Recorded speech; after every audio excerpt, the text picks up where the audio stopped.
ส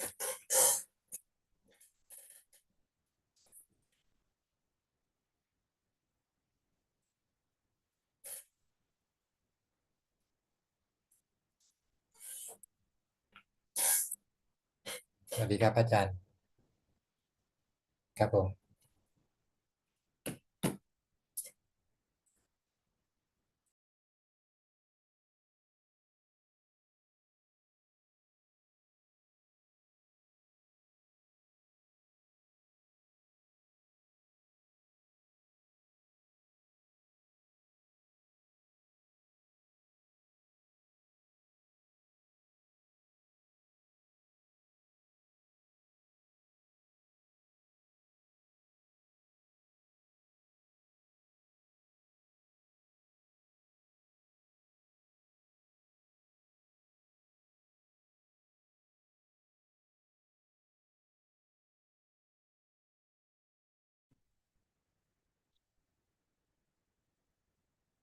Hello, welcome to another Dhamma meeting where we will discuss the Buddhist practices of charity, morality, and meditation.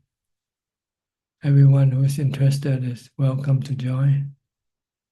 And our first participant for tonight is Alvin from Kuala Lumpur, Malaysia. Alvin?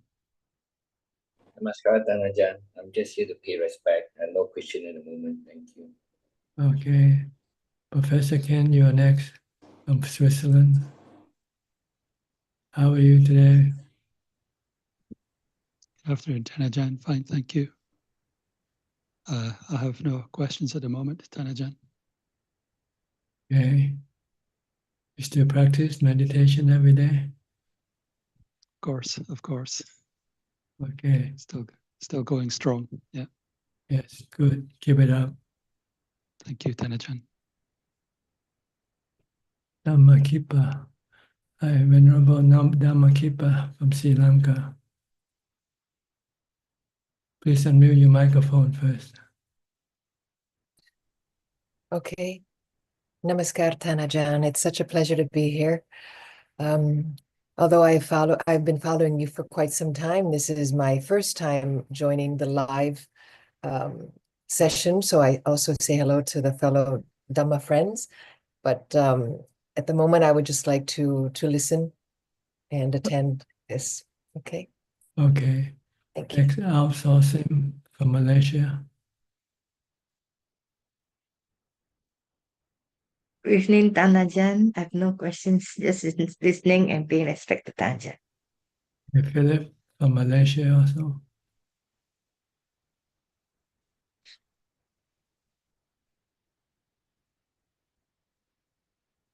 Cannot hear you, Philip.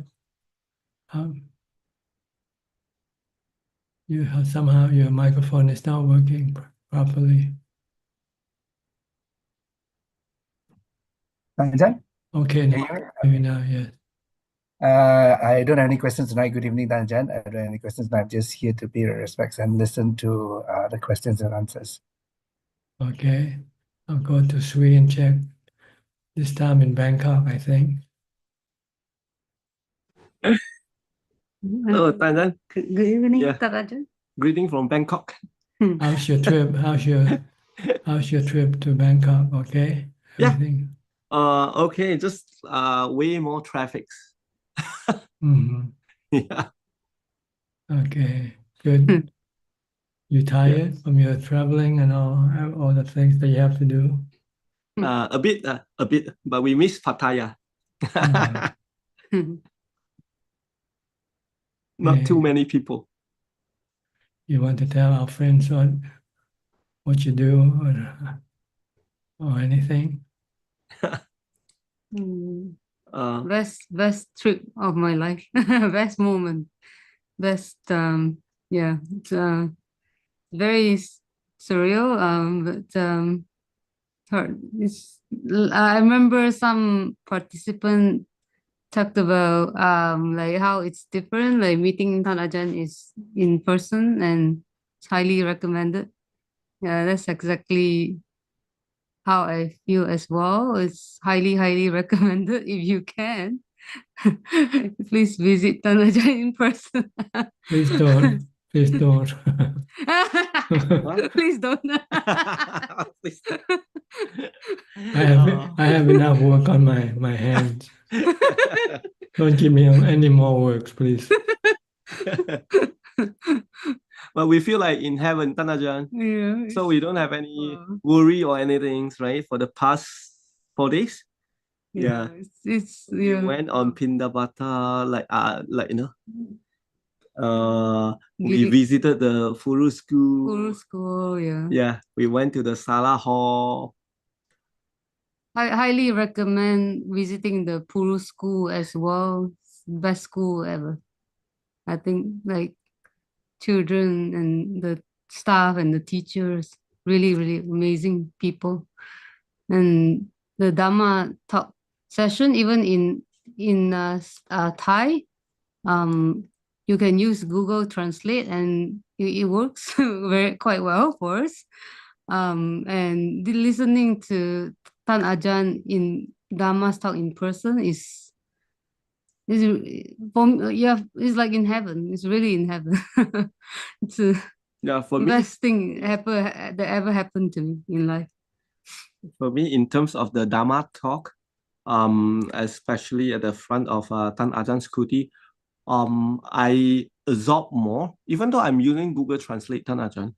But I think before that, because I do a little bit of meditation, so maybe more mindful. When you speak in Thai and I can see the Google Translate, so it does help me to remember. Yes, good. Google Translate is a very good tool for people with different languages to communicate. You have any question lingering in your mind? No question for me. I just really, really, really, really grateful for Tajan and the Thai people that helps us so many, and yeah, and my really, really good friend Kunju and Mechi Mamio. Yeah, Mechi Mamio. Yeah. And, We many, feel many good Dharma friends really help us a lot.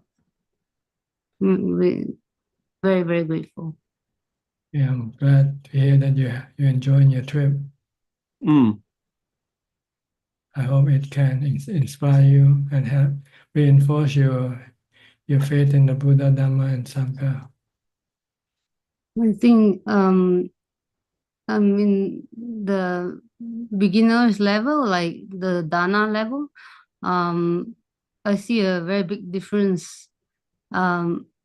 Before I used to go on trips and spend on myself, but this time we did a lot Dana. We spent on others, and it's so much more, like so much happier.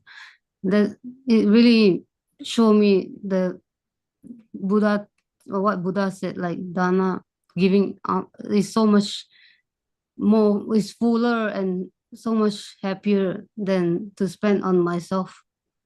Like yes, spend on yourself.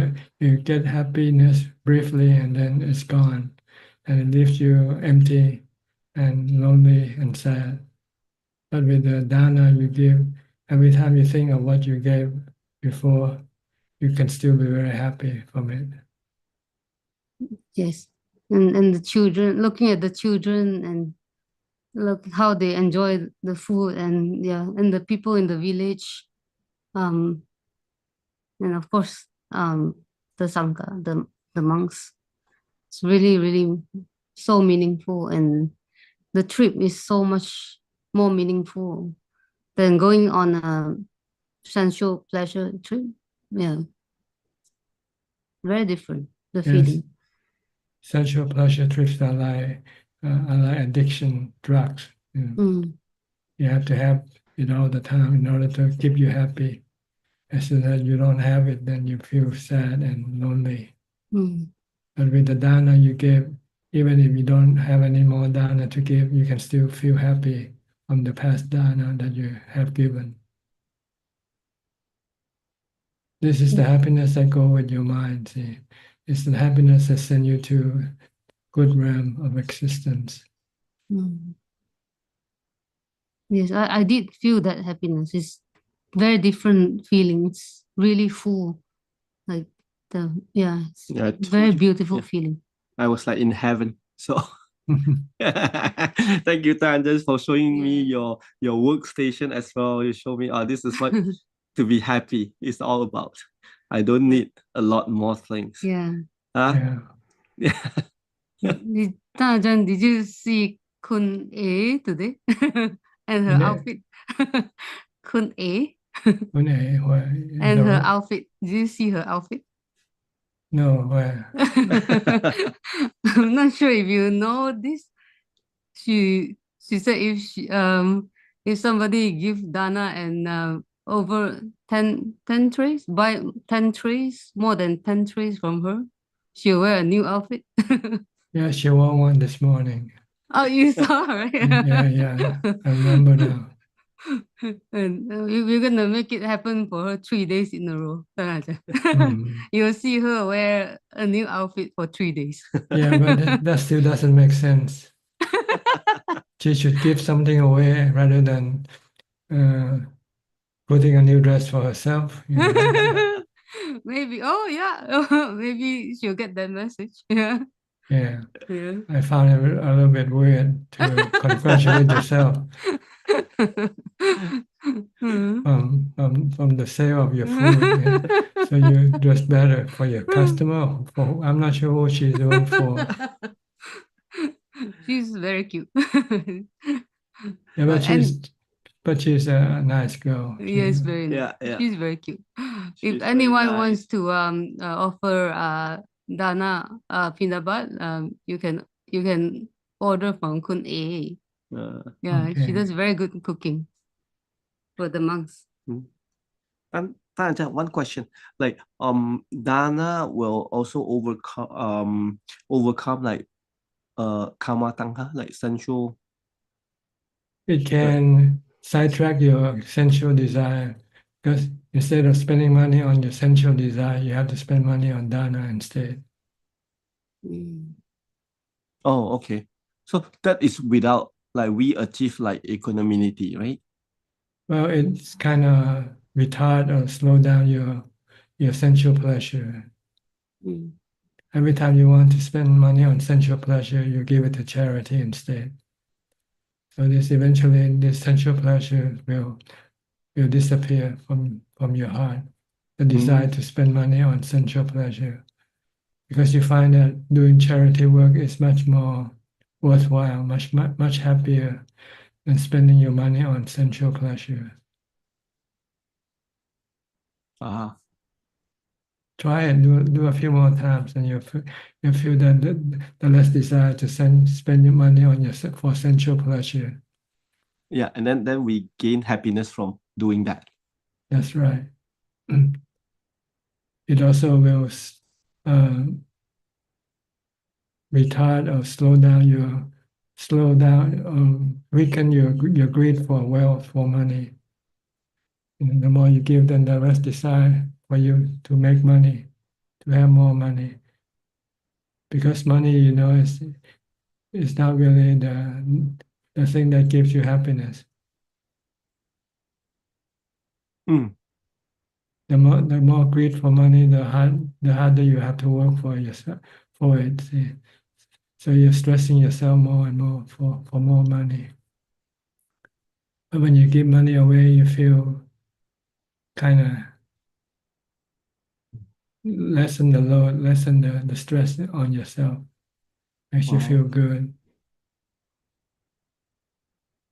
Oh, is that what you mean? Like when we want to make money, we use a lot of sankhara, and Well, you have to work hard for it, right? Yeah, we use a lot of thinking. It doesn't come easy, money. You have to work. You can become stressful by trying to make money. Even though the money you make, you don't really need it in the first place. All the money that you need is for your basic requisite of life, basic food, shelter, clothing, and medicine.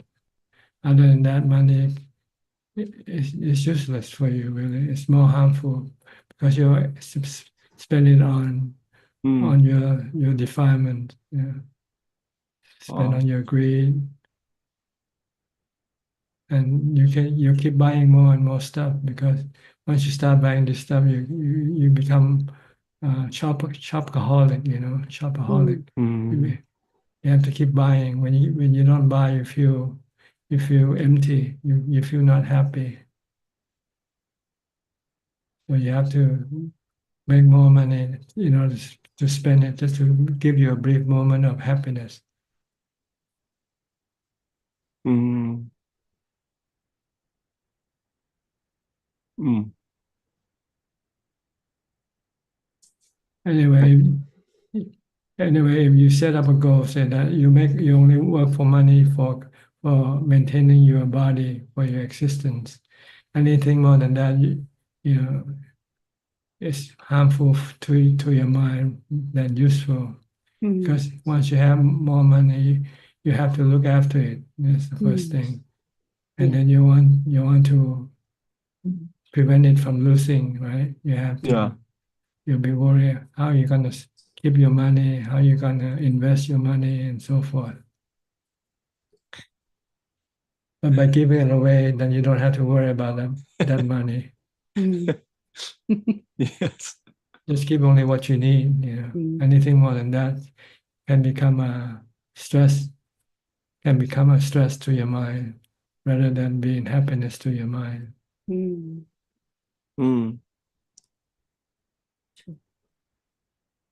Yep. And also reduce your attachment to money. Also, when you give away, you're not attached to the money you give away, right? If you attach it to the money, if you should lose your money, you feel bad. Yeah. But if you willingly give away, you feel good. Yeah. True. Mm. Like this trip, you give a lot of money away and you feel good, right? Yeah. But if you didn't come here and you lose them somehow, somebody stolen your money, you feel bad, right? Feel upset. Because you're not willing to let go yet. See? Oh. So doing charity means letting go of your attachment to your wealth, your possession. Oh. Mm. You become less possessive, less Yeah. attached to the stuff you have. Yeah. So when you lose it, it's not as stressful as when you have more attachment. Mm. And we all have to give up everything when we die, right? Yeah. Yeah. If you willingly give up, you're not attached, you die peacefully. Yeah. No worry. But Mm. if you still attach your money, you're gonna worry who's gonna get my money, So, Tan Ajahn, before one can get to first stage of enlightenment, meaning that one will have to give up like money, External like possession first, before you can give up your money, your body. Your body is the first goal of enlightenment, to let go of your attachment to your body Yeah. in order to become a Sotapanna. Yeah. Mm. But if you cannot let go of your external possession, how can you let go of your body, which Yeah. Yeah. you consider to be most valuable to Most you? valuable. Yeah. That's true. So you have to practice giving things away first, Okay. to appreciate the joy of giving away things. Ah. Then when the time you come to give up your body, you feel that you'll feel the joy of giving up your body also. Oh. Oh. It's like giving away something your precious possession, right? Oh. Oh. Oh. Like body. Okay. Yeah. So right now you have something very precious to you. Try to give it away. See how you feel like. Mm. Mm. I feel like very hard. At first, but if you can overcome that attachment and let go, if you look at it, that eventually you're gonna have to give it up anyway. So if you give it up willingly, you can become happy. If you are forced to give up, you can become sad. Oh. Mm. So what do you want? Happiness or sadness? Happy. Yeah, happy. So So you I have to think. willingly give up, because Mm. So I have to go to Bananpur. Is it Bananpur more often then? No, you can give up anywhere. First, give to the people closest to you first. Make them happy first. Okay. Sometimes you forget the people around you. Yeah. You try to make other people happy, but you forget to make people Yeah. next to you, close to you, happy. So I give her more, and then she's gonna give up more. So you first have to give up to make people around you happy by being charitable to them. Mm. If they ask you for some money, okay, give it to them.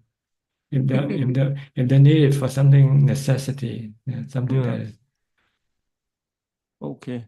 So from now on, I put everything under Check's name. if you can do that, that will be good for you. You'll find peaceful. You don't have to worry about the money anymore. And if she should run away with your money, then you can become a monk.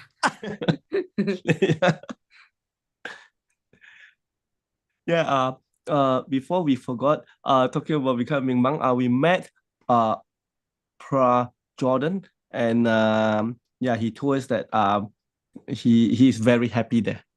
Yeah, Jordan. Yeah, Jordan is very happy Yeah, there, he's- and one of the I think he luckiest. says hi to everybody Yeah. on Zoom. All the participants on Zoom. He said, yeah, Okay, good. Yeah. he's very, very happy. All right. Anything more you would like to say? No, we are also very happy. Very Thank you, very Tanya. grateful. Okay. Thank you, Taja. I'll go to Ubeka now. You change your name finally. Alfredo from Sao Paulo. How about that? How you doing? Okay, today it's Carnival in Brazil. Carnival A lot Day. of parties. Mm. Carnival is a party on the peoples have funny. Do Is you it know all, Carnival? is it all over the country or just some places only? The In carnival. Brazil, All over the country, yes, everywhere. everywhere, all countries. Uh-huh. Many funny. Play. Dancing, music, a lot of sensual pleasures. What's the purpose of this carnival? To celebrate the spiritual or the ghost or what? No, I think is religious, né? It's a pleasure, né, Brante? Uh-huh. To play, to celebrate. forget it. They celebrate the life. They celebrate the things. Mm. The peoples don't work. Today is holiday. How come Today is not have work. How come you're not celebrating? Yes, all people celebrate. Me not, né, Bante? Me, I'm a Buddhist, né? I don't have many friends. I go to I live in club, né? Near the club, Mm. and have a swimming pool, and the peoples are in swimming pool, né? Very sun in Brazil now, Mm. and the peoples goes there, but not to have not to have not to have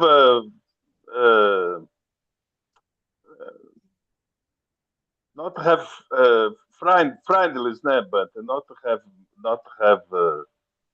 I'm Buddhist, né? But the other people's not practicing Buddhist. Né? It's different, né? The other people have other things, né? The people have money. The people have sex. The people have a meal. The people have sensual pleasures a lot, né? But it's okay. The other people's not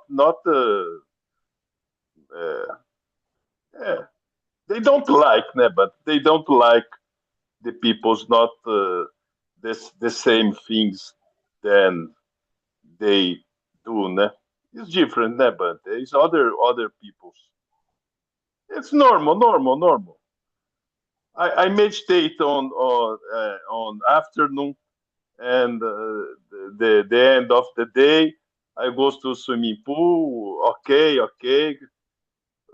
see the peoples, but not friends, né? But not very friends. It's only other peoples, né? The Buddha Yeah, say that the things not have appearance, né, Bante? The things not have appearance. It's not a problem. It's not a problem. Do you understand, Bante? not quite, not quite. Yeah, the difference, and peoples have sensual pleasures, and the Dhamma practice not sensual pleasures a lot. Né? And Because that's the only way carnival. that's the only way they know how to make them happy, by indulging sensual pleasures. Yes, they very happy there, but sensual pleasures is one life, two lives, né? Not enlightenment, né? But not sampajana, né? Sat sampajana, né? Not have a purpose, né? Yeah, Not have they're temporary, they're not permanent pleasure.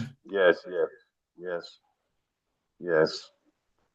Not like the pleasure from meditation. The pleasure from Yes, meditation is permanent. You can keep it with yes, you all the time. yes.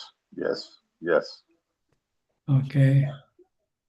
So, Thailand is how many Buddhists in Thailand, Bante? well, there In are practice, Buddhists, 50%. 90% call themselves Buddhists, but I think the real Buddhists might be just maybe, I don't know, very small. Very small, 10%, 20% practice, really practice. Yeah, if they practice meditation, I think that's very small. But they still practice dana and sila, give the five Yes, precepts and giving food to monks and doing charity work. But yes, meditation is very few. Not many people do meditation. yes. Okay. Nice talking to Okay, you. Bante. Enjoy your carnival. It's All right. good. The peoples are very happiness. Yeah. The Temporarily. people's very happiness. Anicca Don't happiness. Anicca happiness. Yes, I need your happiness. Don't work today. Don't work. And Only. tomorrow it becomes dukkha. Today's Oh, happiness, and tomorrow become dukkha because it's gone. oh, yes. I think no, né, but I like the peoples there, but the peoples. I like. I I like the peoples. I expect that peoples have a good life, né, but Yes. Okay. All right. okay, all Next, right. Rohini from the UK. So how do you enjoy life? Good evening, Ajaan. I'm very well, thank you. I have no questions, but just want to listen and pay my respect. I continue practicing, and Okay. yeah. Keep your So mind calm and happy. yeah, very happy and very calm now. Yeah, I keep practicing. Thank you, Ajaan. You're welcome. Thank you. Next, Rick Cooper from Ohio. I heard you're gonna have another storm coming to you, huh? Bante, good morning here. And the weather's starting to break. Actually, we're starting to get some buds on the trees and those kind of things. It's going to be 55 today, so that's an extreme difference from what it was a couple of weeks ago.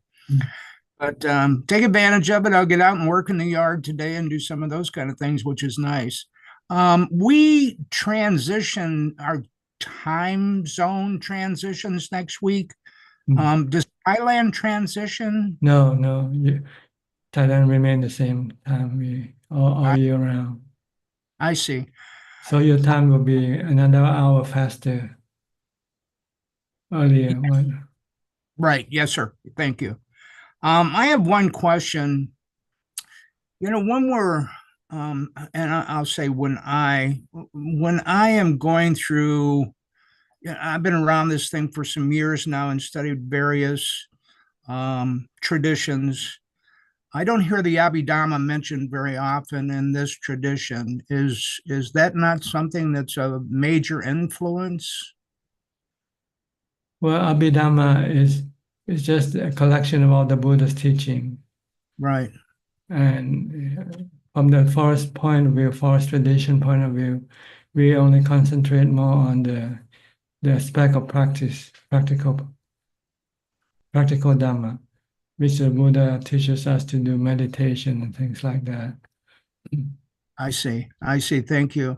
We don't need to know all the Dhamma teaching of the Buddha.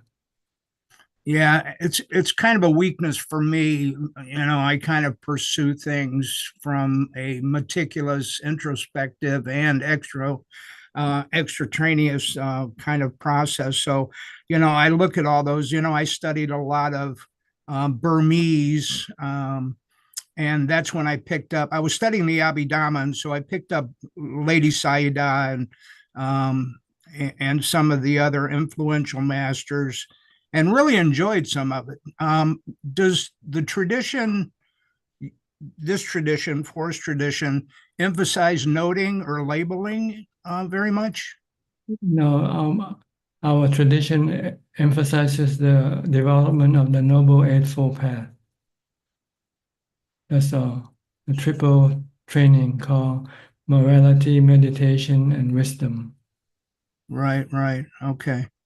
All right. I've read some of the esoteric kamatanas that were written on palm leaves, actually, in Thailand years and years ago. It was very, it was very historical and interesting. Very heavy read, though. There's been a lot of scholars that have really looked at it, and it was when Thailand was going through trying to protect some of the teachings, and so it was very good. But I have one other question. When a person, or when I am in my practice, I have very good meditation practice, I think, for the 9-10 years that I've been in the practice.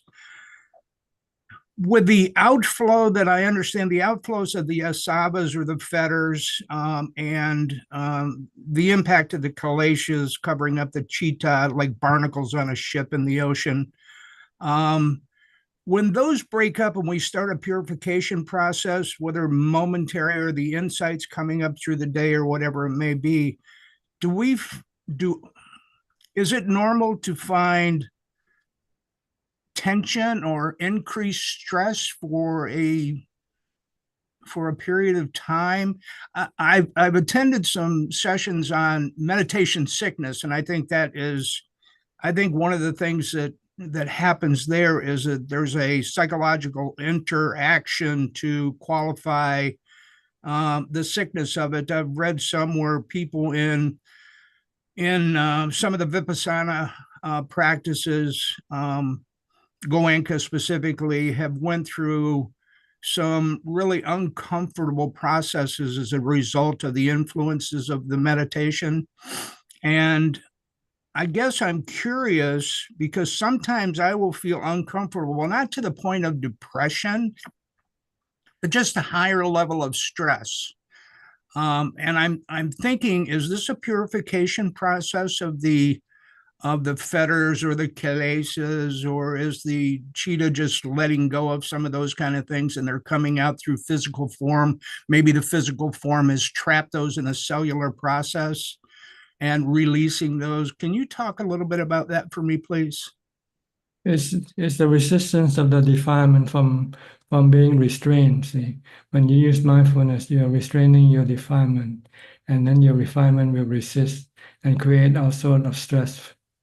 So whenever you want to meditate, you start to feel stressful already, even before you're doing it. But if you can watch a movie or drink something, the stress won't come up because the defilement won't resist. If you do what the defilement wants you to do, want it to do, then there will be no resistance, no stress. But as soon as you try to curb your defilement, then the resistance will arise, and then the stress will be created from the resistance of the defilement. From the resistance of the defilements. Okay. Yeah. Defilement doesn't want to sit still, not thinking about anything. It wants to use the mind to think about sensual pleasure, think about politics, things about anything. Yeah, I guess I'm more influenced by those curiosities as a result of post. I can go into a nice access concentration, into a nice samadhi, let's say, an absorption, and then later on I will feel kind of uncomfortable and I'm not understanding. So I kind of liken it to a drug addict being influenced in the body and mind with drugs, and then detoxing from the drugs and the kind of expression of that energy coming out. Is that not, I'm thinking too deep on it, or what do you think? If you have any stress, it means it's the defilement not doing the work, creating the stress for us. Usually the desire for sensual pleasures will come up. Then you start to have stress if you're sitting and not doing anything. You'll feel sad, you'll feel lonely. Okay. But if you have strong mindfulness, you can suppress the defilement. Then your mind can become calm and peaceful and happy. So to a degree, we are releasing those defilements and coming up, and they're, let's say, detoxifying. We're not releasing. They are working all the time, 24 hours a day. We're Right, trying right. to suppress them. And when you try to suppress them, they start to react strongly to our suppression by creating stress for us to experience. Oh, okay. It just kind of clicked for me. Thank you. I think I understand. Thank you. All right? Thank you, sir. It's a struggle between the Dhamma and the defilement, really. Right, This is right, what it is. right. Exactly what I was thinking. Thank you. All right? Okay, good. Anything else? No, just going to enjoy the weather and the outside work. I haven't been outside in so long. It seems like I've just been cabin fevered here, So I hope one day to come to Thailand and meet you personally, like the other folks we're talking about. It would be a grand experience for me. Okay, good. Maybe Thank I'll you. see you one day. Hopefully. You're welcome. Next, Tommy, are you around? Okay.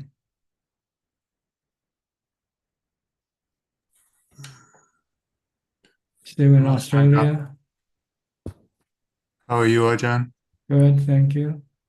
You still in Australia? Still in Australia. I just get my question, sorry.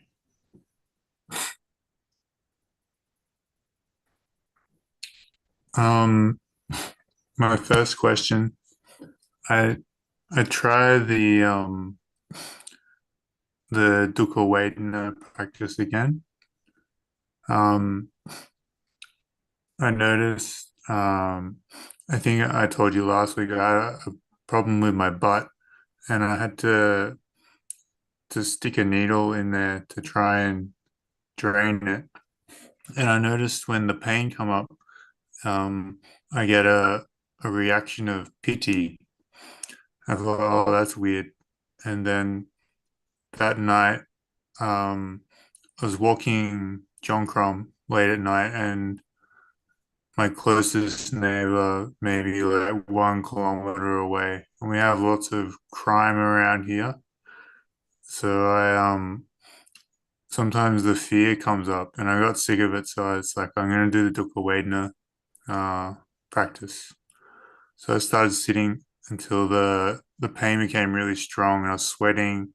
I feel like I'm gonna vomit, and my heart starts hurting. So I was getting in there, and then the pity came, and it was kind of like going down a water slide or something, or like a dog in the back of a pickup truck stick its head out into the wind. And then the pity gives me like the strength to fight. And I just go back and forth like that. And eventually become like a referee watching a tennis match. And I'm like, oh wow, who's gonna win? And then after a few hours, I just let go of it. And I'm like, if it dies, it dies. If it lives, it lives. Like fear of death never really stopped anyone from dying. And I start to contemplate the Vedana, and I see it's just a phenomena. It just arises and ceases. The body just arises and ceases. And then I think about the chitta as it's separate, and as long as there's no clinging to the Vedana and the internal conversation stops, there's no dukkha because it's separate. And I feel like Vedana is just like a colored contact lens. It's on the eye. It looks like the eye is colored by it, but it's not. It's actually separate. And then eventually I get down to, well, if dukkha and sukha are both impermanent and they arise and pass away, what is it that knows that they're different? And then yeah, I didn't get past that. And eventually it's like a speed bump and I get bumped out of it. And then I have to give up and then get up. So yeah, that's my experience. Well, the goal is to eliminate your fear or apprehension of the painful feelings. To train your mind to accept the painful feeling when they come. Just like when the good feeling come, accept them equally the same.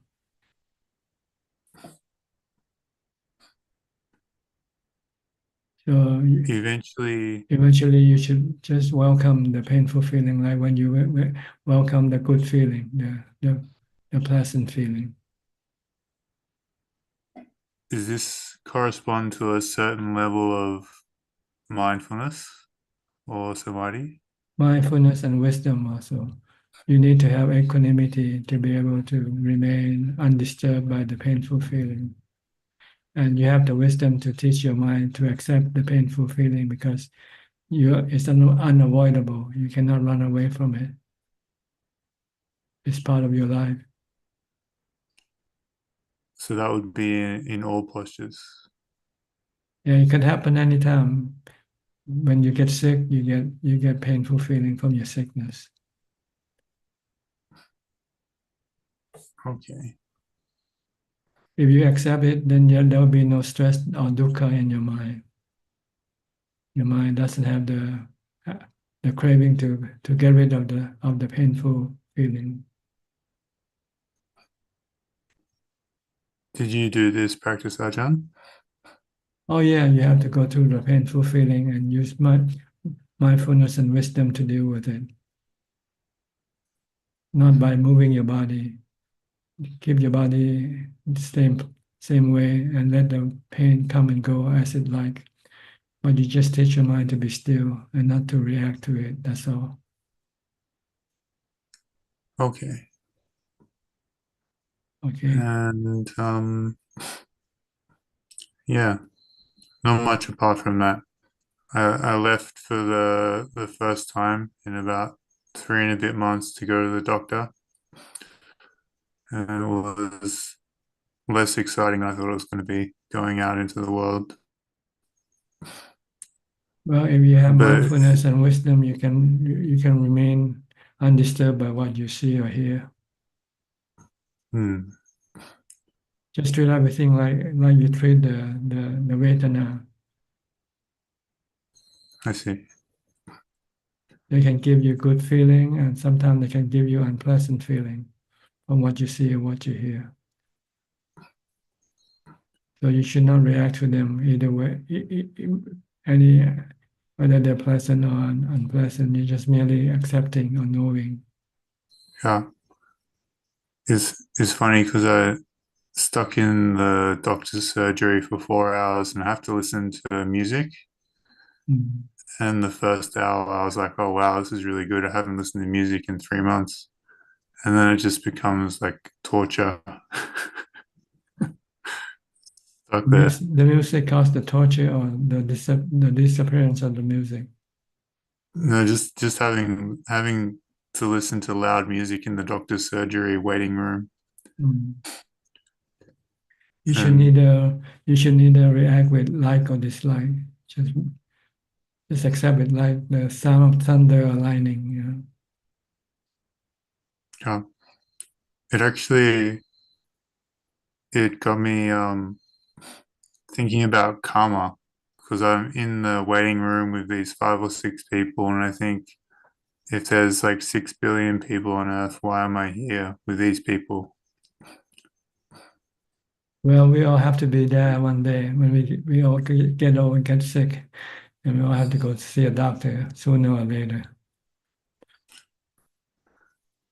It's funny, another realization I how watching these two men in the doctor's surgery and they're having a conversation, and I start contemplating. It's like the vocal cords vibrate in the throat, and the sound comes out, and then it goes into the other person's ear, and the hairs vibrate, and it goes down into the ayatna, into the chitta. Then the sanya comes up, and then you either dislike or neutral, and then you respond. But I was thinking, who's to say if Ajahn says blue, that the color blue that I see is the same? So really, we're just exchanging these kind of empty symbols and concepts. And I just watch them talk for half an hour, and it's like being in a dream. They're just exchanging emptiness.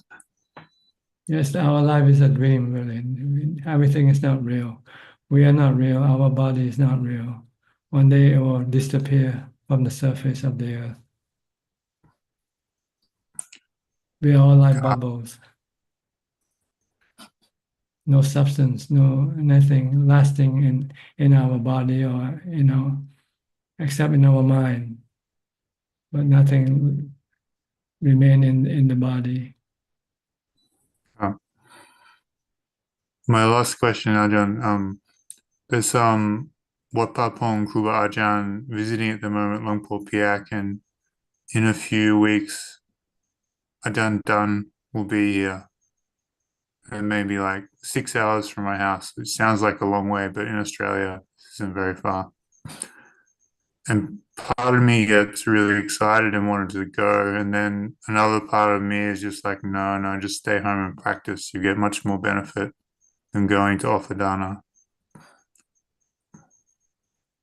Yes, the benefit from meditation is better than the benefit from dana.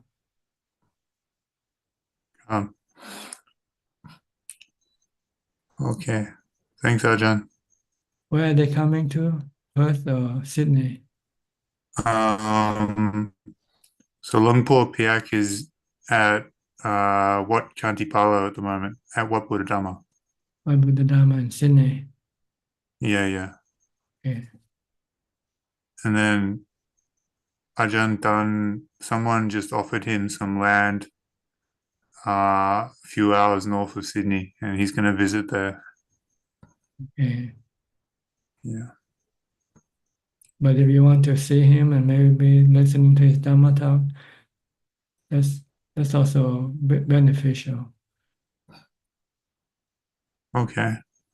I'll think about it because it's still a couple of weeks away. Yeah.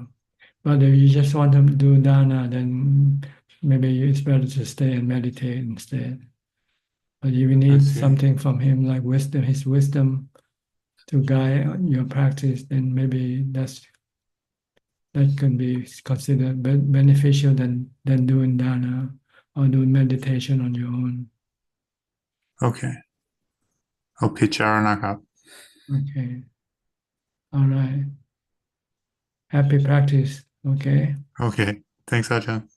Next, Mandy Smith. Hello, Ajahn. Thank you for How you teaching. doing? I'm doing okay. It's been a little bit of a struggle like the others, with different things coming up. In the last few weeks after I was sick, I also had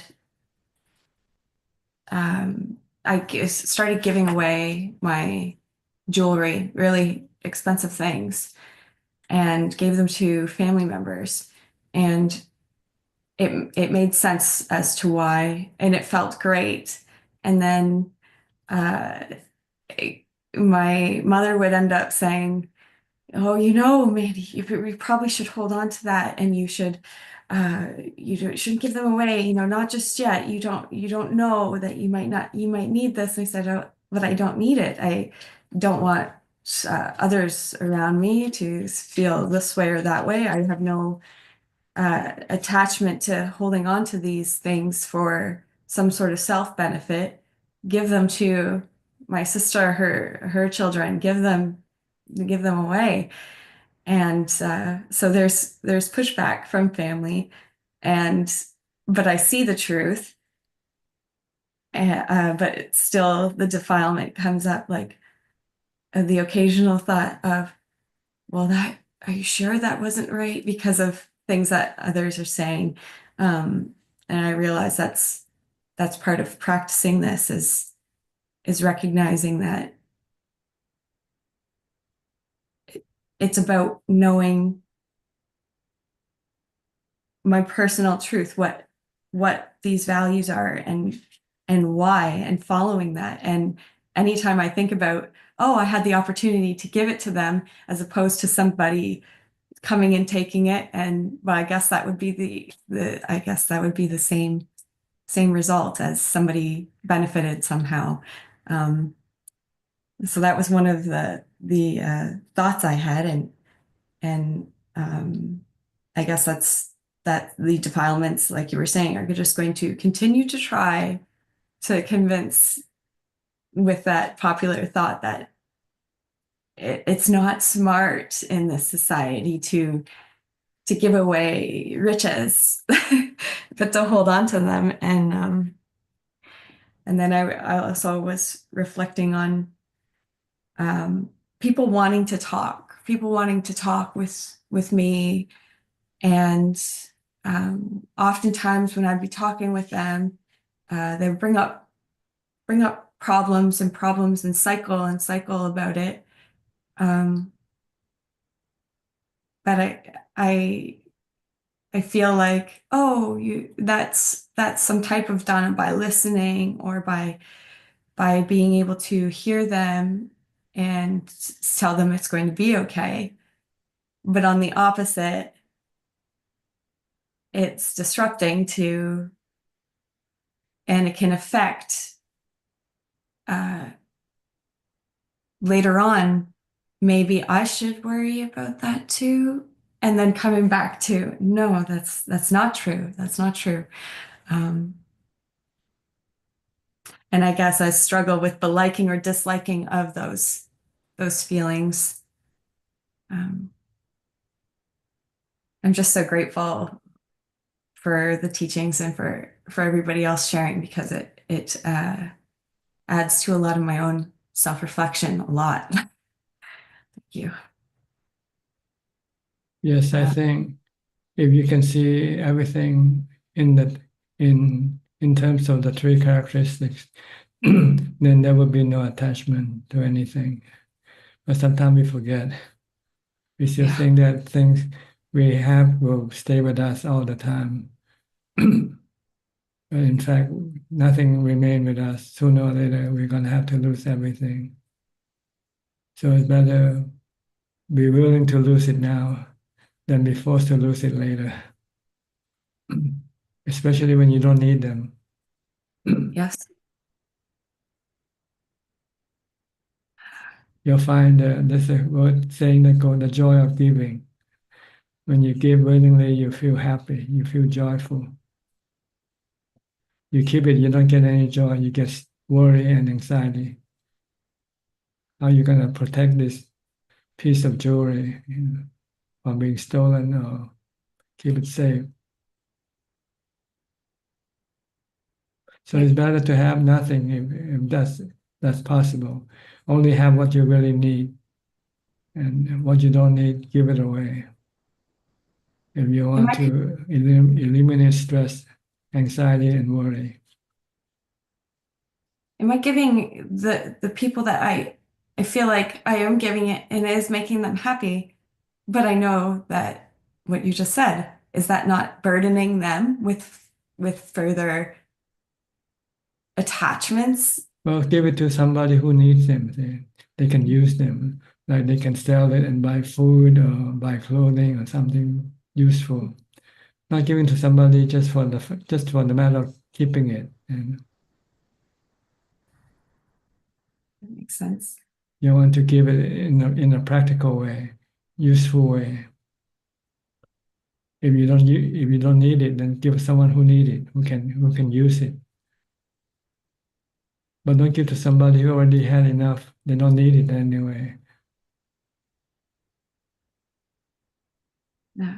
Unless you want to make them happy. And maybe you don't even know if they're happy or not. If they have already what they needed, giving them something else, they might feel the same way like you do, giving them the burden. Yeah. But then they'll give it away also. If they know it's a burden, then they won't keep it. So don't worry.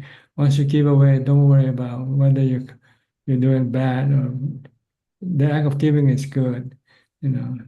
As long as you give to the people who need them, who can use them, who can benefit from them. Yeah, that makes sense. I came across a question and it was about females, and I know it's a topic that maybe it's not supposed to be spoken about. I'm not sure, and I tried to not sound like it's some type of challenging question or disrespectful. And I realized that it's nuanced by a lot of political or regal aspects. But I have been very curious why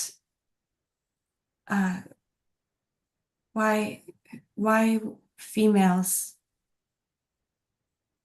are not, I guess, recognized as the same in Thailand, or I think Burma. And I see that things are changing. Like there are bhikkhuni and venerables, and being very strict and good at their practice. And you can feel that too. How come it isn't seen the same way some places for females? I guess it's the perception of people toward females, I guess. Okay. And the tradition that has been followed for many years. So it's just been transferred from one generation to the next. Yeah. So it shouldn't limit then the females practicing. They should continue to go forth anyways. Or is that too troublesome to? Well, you can go forth without having to rely on a bhikkhuni sangha. When the Buddha went forth, he didn't rely on the Buddha on any sangha to become to practice and become enlightened. See, when the Buddha left his palace, he just ordained himself and just lived just like a monk, but without any sangha around him to support him. It's not. See, but once you have a sangha, there are rules that are conditions set up by the Buddha. That in order for a female to have female ordination, they need the sangha of the male and the female Sangha to do it. See. But the Sangha, the female had disappeared 1,000 years after the Buddha's die. So there are no Sangha, female Sangha to ordain a female. See. That's the reason why we could not ordain any female as a bhikkhuni.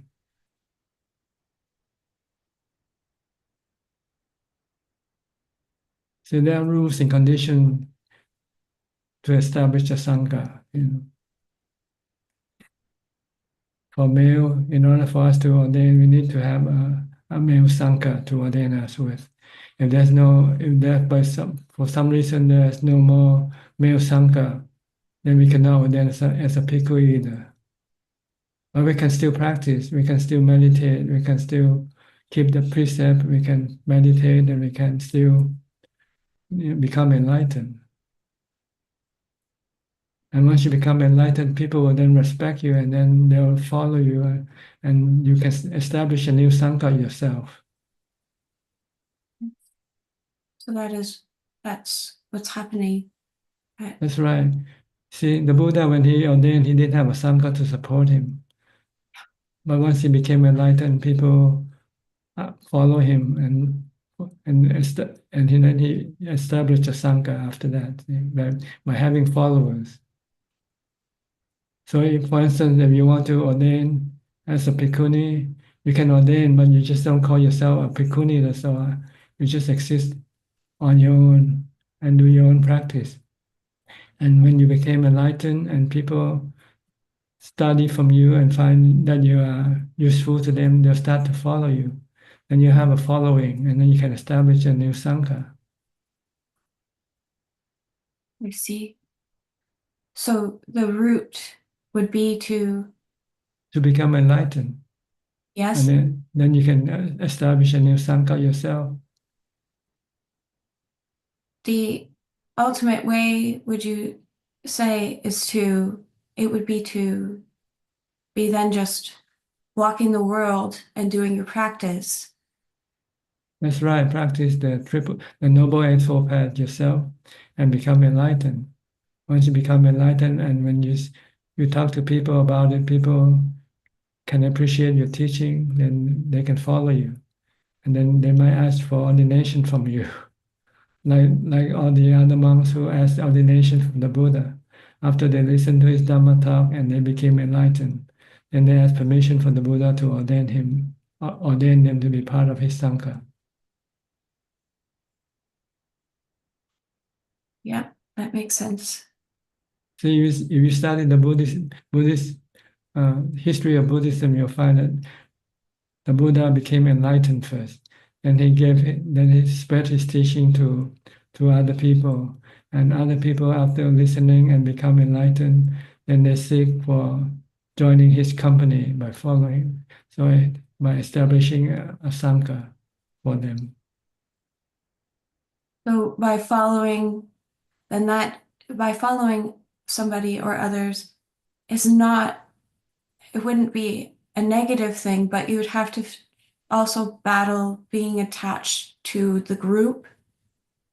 No, if you become enlightened, you're not attached to anything. You just exist in a group, because you can become more maybe productive by being in a group, in spreading the teaching to other people. I see. That makes sense. Thank you. Okay.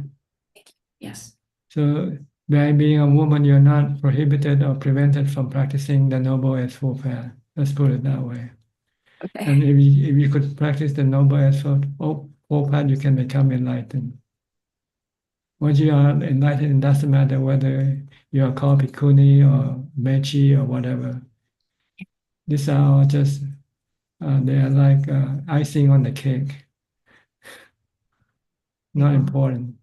The important is to become enlightened and to be free from the suffering. When the Buddha practiced, when he left the palace and followed the spiritual path, his goal wasn't to establish a Sangha at all. His goal was to release him from suffering, from dukkha. But once he became enlightened and he spread his teaching to other people, people appreciate it and wants to follow him and look up to him as their teacher. So you become you have a group of following. So it's like having a school, a student, a teacher. So Buddhism is really a school.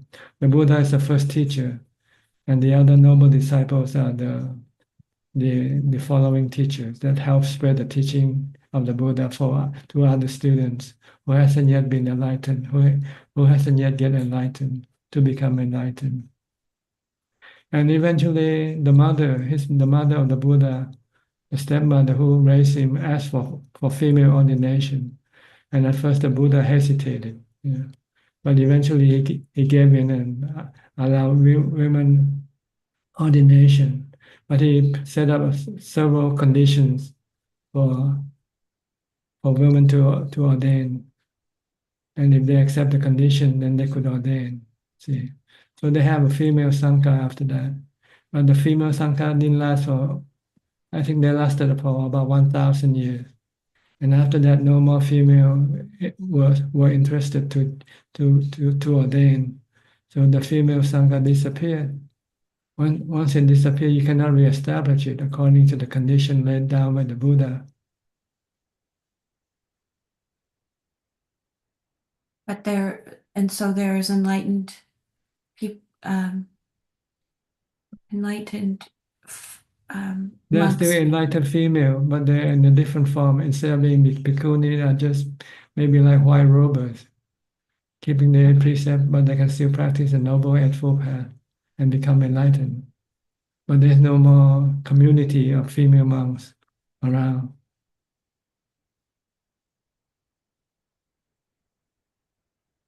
And eventually, the male community one day will also disappear when people are not interested in becoming a monk. And eventually, there will be no more monks left in the world. Then once there's no male community, no male sangha, then you cannot ordain anybody to become a bhikkhu again.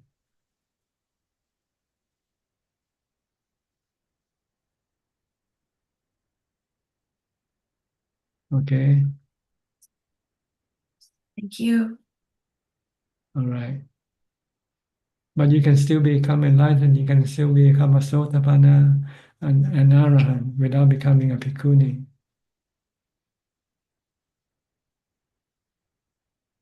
Okay. Next, we'll go to Aparajita. You move into your new place.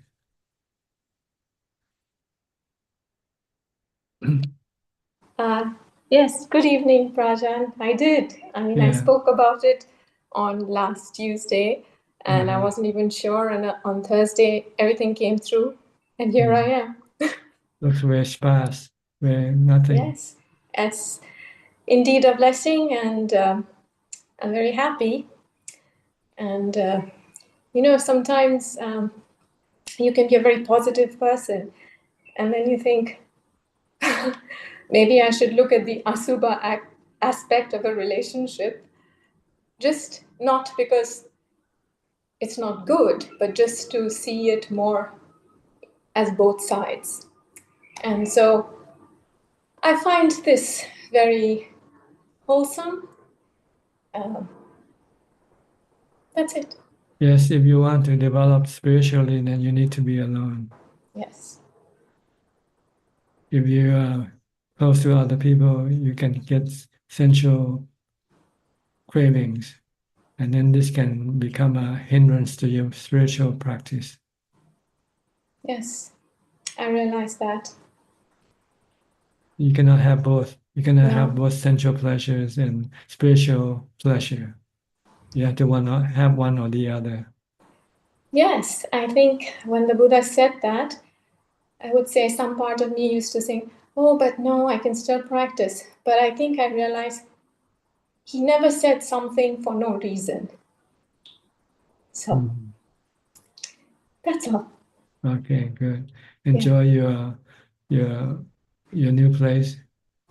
Thank you. Now you Thank can you. do more meditation now with no disturbance.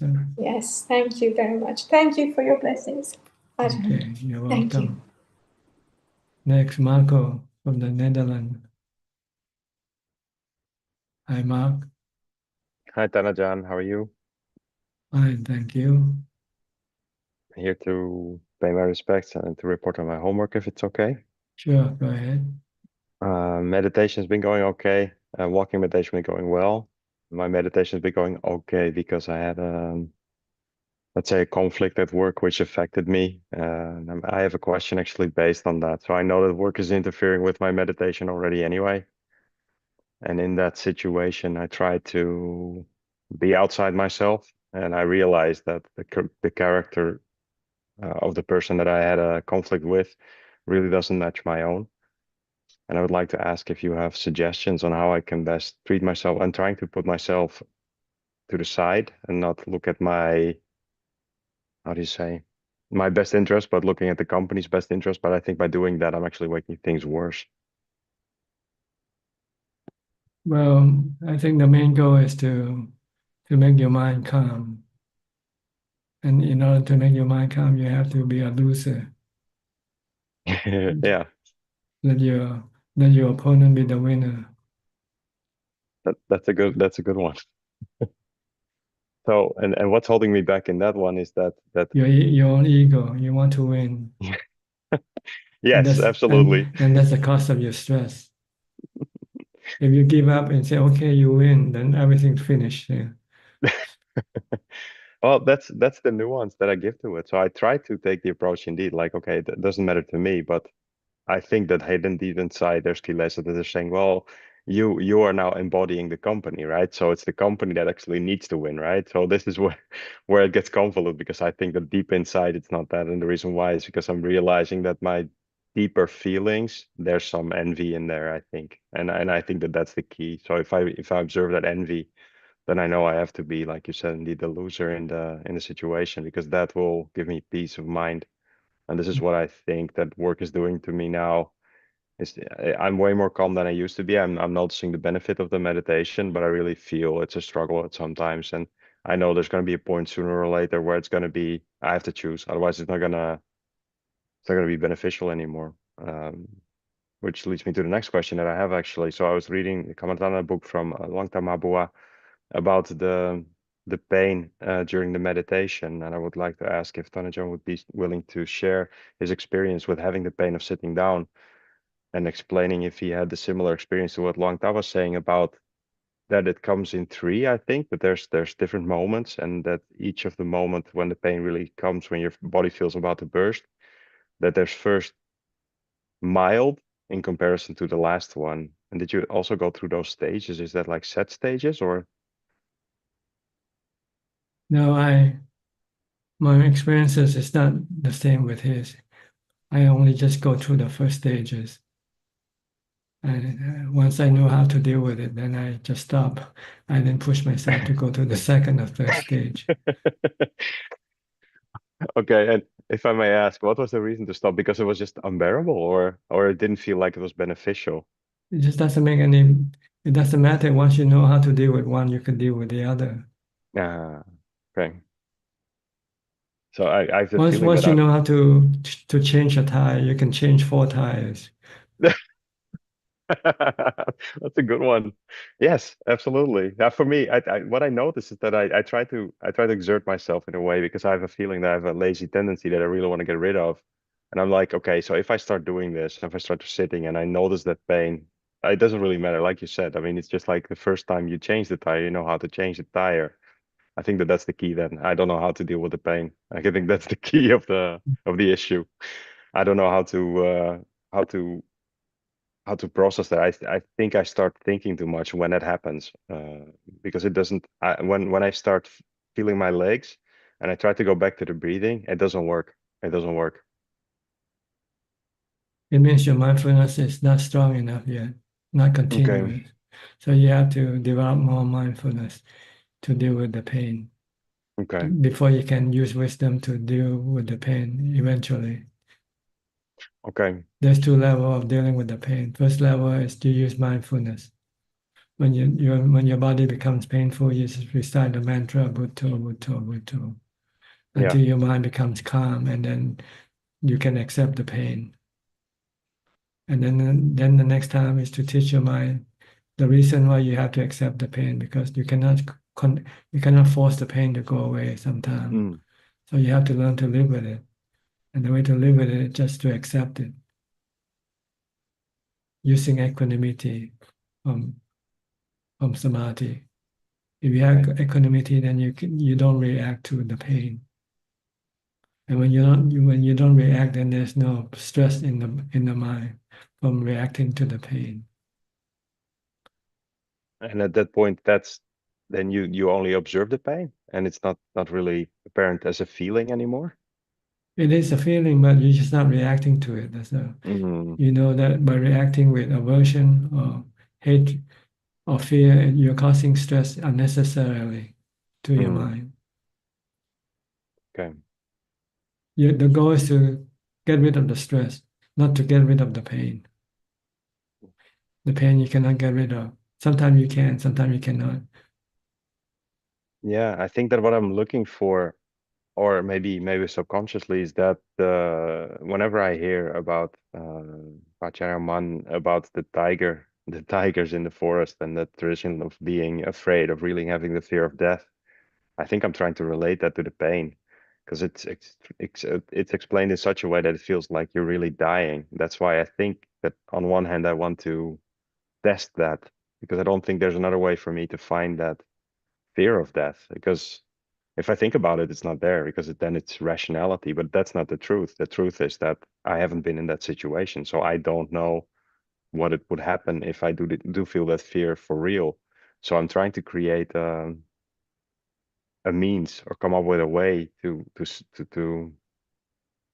demonstrate it for myself. And it's difficult because it's never the real thing. So I'm thinking like, okay, if the pain is that bad, and I won't die of it, right? So that can't I test that? Would that be a good approach, or would that be making too much stress? You have to expose your body to some form of danger to see how do you react to that danger. Yeah.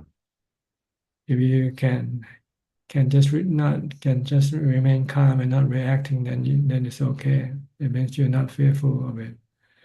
But you're reacting with fear, then it means you're still attached to your body. Yeah. So I'm indirectly looking for something that I haven't found yet, which I can't really force to find because it's not the real thing. Maybe you might go in your life one day, you might run into some form of accident, like car crash or something. And see how you react to that situation. I'm not going to test that, but yes, that's a good. But I mean, I know, but sometimes you're forced to, not because you wanted to. True. So maybe you should imagine this thing first beforehand, so you can at least prepare yourself when the real situation happens. See how you would react. Yeah. That's the key. That's the key, I Or think. sometimes you might have some home invasion. Somebody came in and tried to rob your house, and see how you react to the situation. Yeah, that one actually I've thought about already. It's like, what would I do if that happens? And I was like, oh, just take everything. Just take away all my possessions. I don't need it anyway. Like, it doesn't even fear. But then again, that's not really somebody trying to kill me, I guess, because that's the different aspect of it. Yeah, it's an interesting angle to look at. Okay, thank you. Another question that I had on the feeling that I've been having more, and it's something that I've observed also during the conflict that I had, is that I'm kind of sensing a deeper feeling of what the mind's like with the other person. But it's not like I can see the mind, but it's like you feel the worry, or the anxiety, or the anger of the other person. Is that something that you've experienced as well in your practice, that you see developing by the practice itself? It feels like I'm more susceptible to it, because in the past I would never realize anything like that. Yes, you can relate to other people's mental activities through your own mental activities. So when you see people react in certain ways, you know that that person is being fearful or stressful or worry. But Yeah. it doesn't matter. It's not important. What's important is you should know your own stress and know your own worry and how to deal with them. Yeah, and that's also a way that the mind actually goes out as opposed to going inside, right? So that you don't really pull it to yourself anymore. That's what I was realizing as well. So I was observing in the conflict more what the other person was feeling like, and by that completely forgetting how I was feeling. Like I was observing it after more. It was not in the moment, I think. So I tried to go back to that moment and then see, yeah, I saw this and that, but that was not here. It was not inside. So yeah, okay. That it has to go more introvert, right? I look at the own feeling first and not sending the mind out.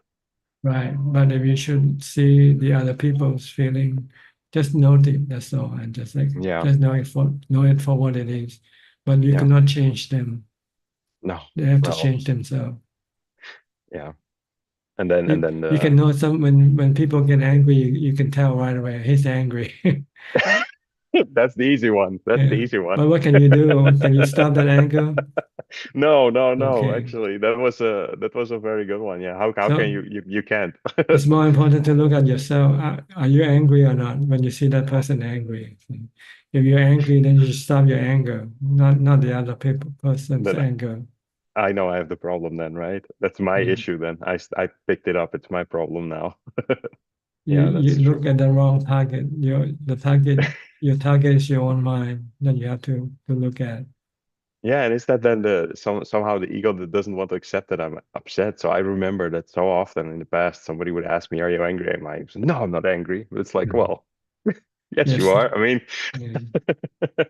it's like you get upset to admit that you're angry, which is really ridiculous if you think about it. So it's interesting how the feeling gets so big inside, but you project it to the outside. So it's very interesting to see all your interactions with other people and how it happens, and that actually it shows you more about yourself than anybody else.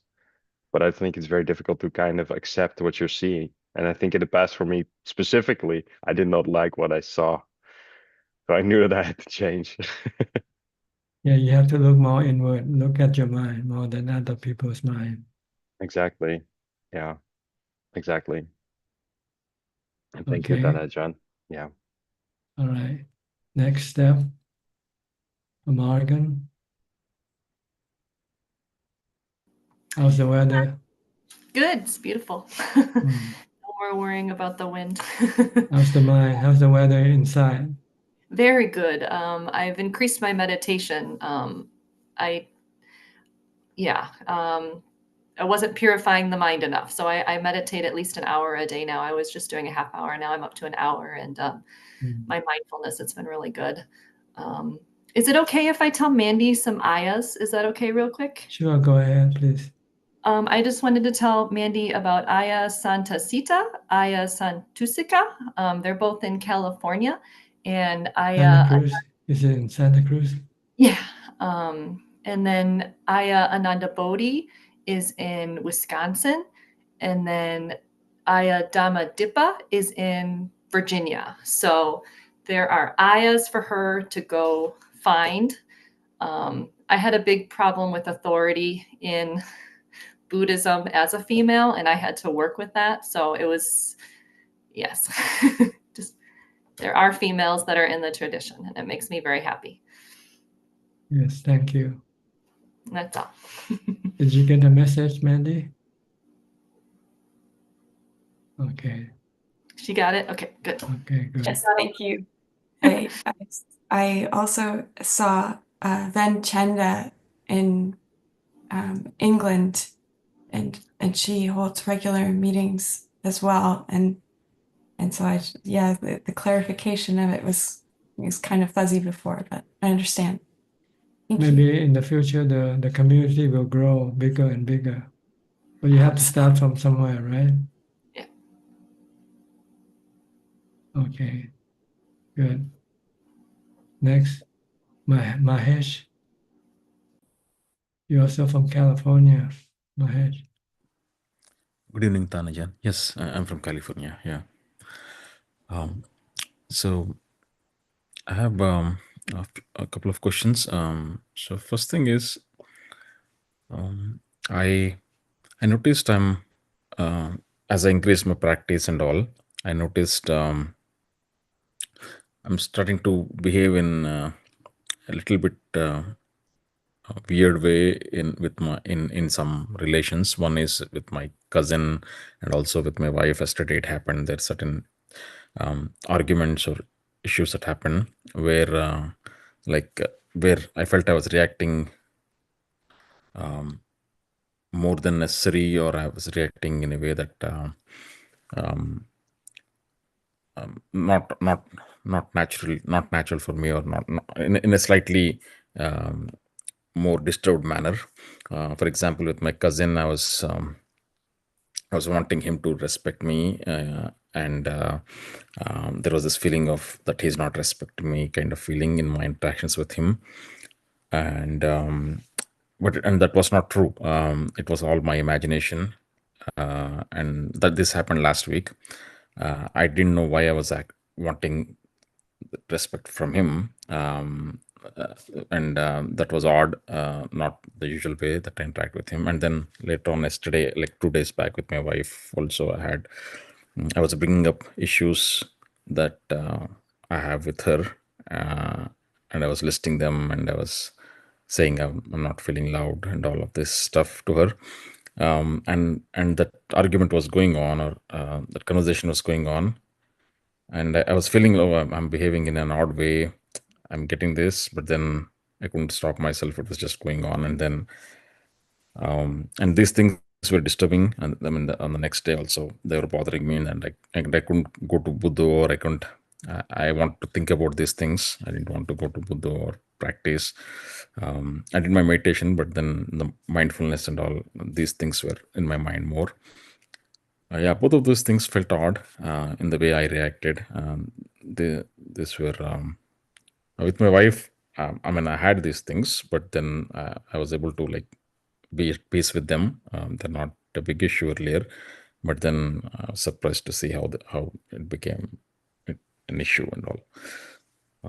Any insights into what would be happening?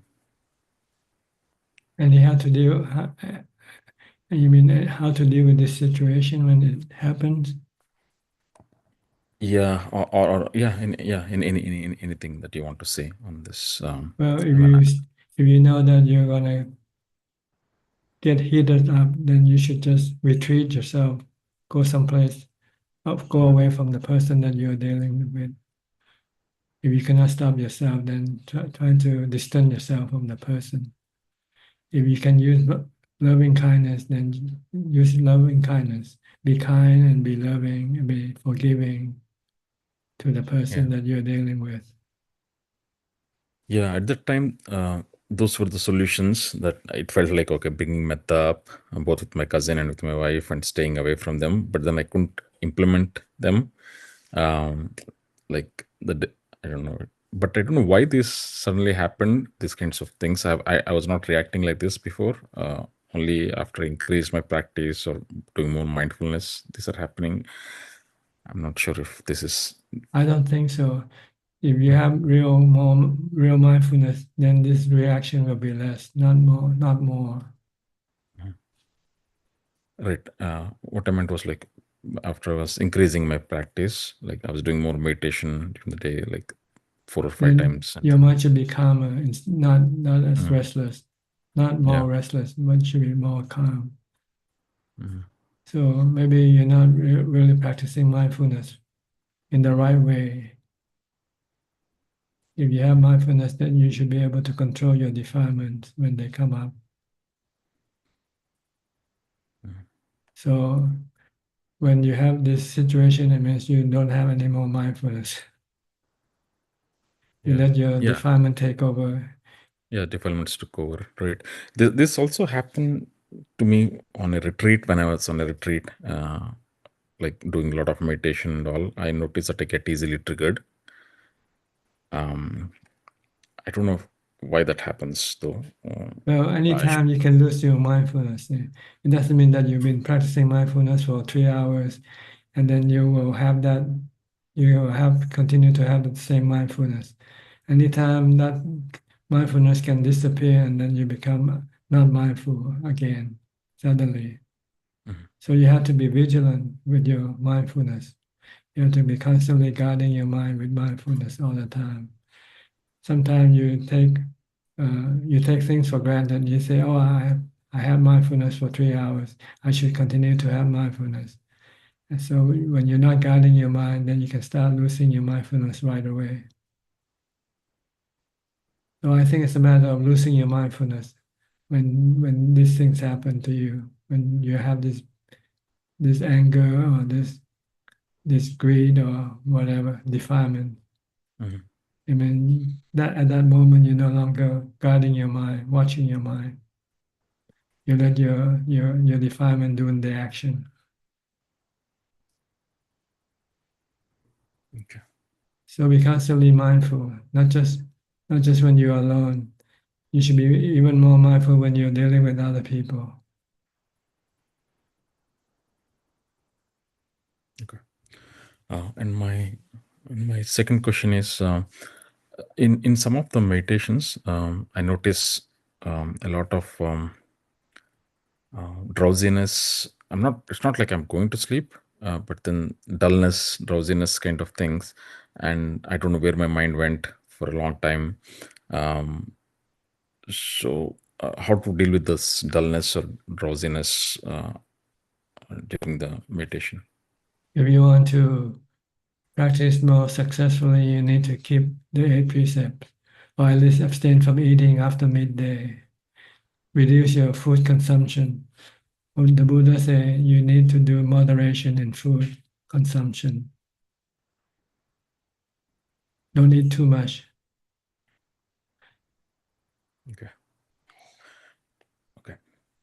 And in those sittings, if I realize that after some time I realize the mind is racing too much, or I'm not able to be mindful, is it better to still continue and finish all that sitting even though the mind is not there, or is it better to do something else, get up and do something else, or change something during the meditation?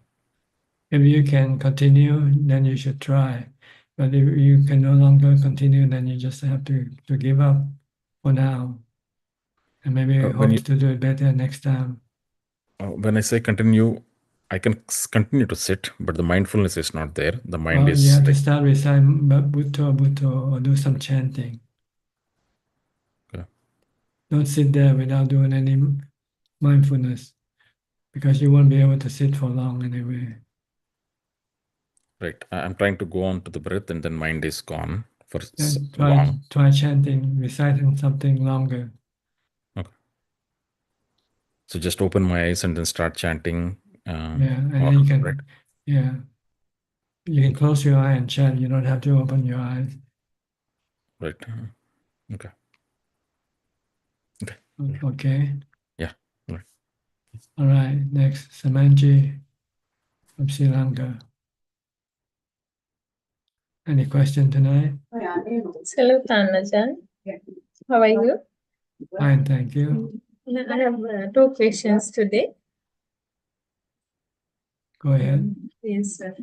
Ajaan, among Dana, Sila and Bhavana, I just want to know, is Dana the best practice for attaining a better rebirth? Well, all 3 will give you a better rebirth, different level of rebirth. Dana will get you to the heavenly realm of the devas. Keeping the precept will prevent you from going down to the lower realms of existence. If you can keep the 5 precepts, then you won't be reborn as an animal or as a hungry ghost or go to hell. But if you do charity, dana, you go to the realm of the devas. But if you meditate, then you go to the realm of the Brahma and the realm of the noble disciple. So they give you different results. And like I just heard you talking about money, like and the use of money among Buddhists, and I sometimes feel that having wealth allows us to do more good deeds, such as building, maybe like building temples and offering dana to the Sangha. And even in the Buddha's time, wealthy kings and emperors spent large sums to build monasteries like Jetavanarama for the Buddha. Doesn't this mean that having money and using it for good is beneficial for us to get a better, maybe that it's beneficial? Building monastery and temples. Yeah, I mean, even in the Buddha's time, wealthy kings and emperors, like they spent large sums of money to build monasteries such as Jetavanarama for the Buddha. What I want to know is like having money, like when we have when we are wealthy and when we have lot of money, like we can make use of this money to build temples and offering dana to the Sangha. I just gave for an example only. I said even during the Buddha's time, wealthy kings did the same. I just want to know, doesn't this mean that having money and using it for good is beneficial? Yes, what about it? You can use it for any benefit if you like. You can choose. If you don't like to build temples, if you want to give it to the poor people, you can do that also. But you can also see the benefit that they will produce themselves. If you build a temple, then you're providing a place for people to go practice and study Dhamma. But if you give money to poor people, you only help them to Okay. but they won't do any benefit for other people. So Thanajan, having money is good, no? If we are making use of money for some good work, so it's not bad to have a lot of money with us. It's not bad to have lots of money if you make money honestly, not from cheating or by hurting other people and to make the money. If you just happen to be lucky and sell a lot of stuff and you have lots of money, it's not wrong to have money, but it can be harmful to you yourself, because you might be attached to the money. And by being attached to it, then it can cause you anxiety, worry, or fear. But if you have wisdom, you say money is just temporary thing. It's anicca, dukkha, anatta. Then you then want just to keep enough for yourself. Then the surplus, then you want to give it to other people. Okay, Thanajan, thank you. My next question is, to become a Sotapanna, as I know, we firstly give up our attachment to body. Am I correct? Yes. Then, yeah. Then could you explain one by one, if you have the time, what we should give up like on a gradual basis, starting from our body, maybe attachment to our body? Well, before you can give up your attachment to your body, you have to give up your external possession first, like your money, your status, your work, everything, and so that you can become a monk, become a homeless, having no possession. Then it will be easy for you to give up your body next.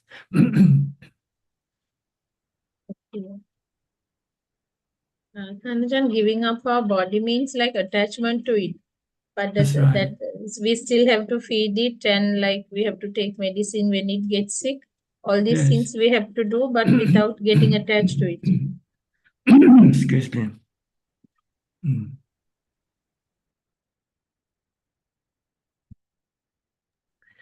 Yes, you still have to look after your body, but in a detached way. If you can feed it, feed it. If you cannot feed it, then just have to leave it. Let it go hungry, for instance. But you won't go break the precepts to steal some food to eat. Because by stealing, you're committing bad karma and it can be harmful to your mind. So you don't want to do any bad karma in order to protect or look after your body. Okay, Thanajan. That's all I have for today, Thanajan. Nice talking to you. Okay, Wish you thank good you. health. Thank you. Yeah. Next, B. Ravin from Bangkok. Good evening, Ajaan. I hope you're well. Yes. And you? Okay. I'm fine, thank you.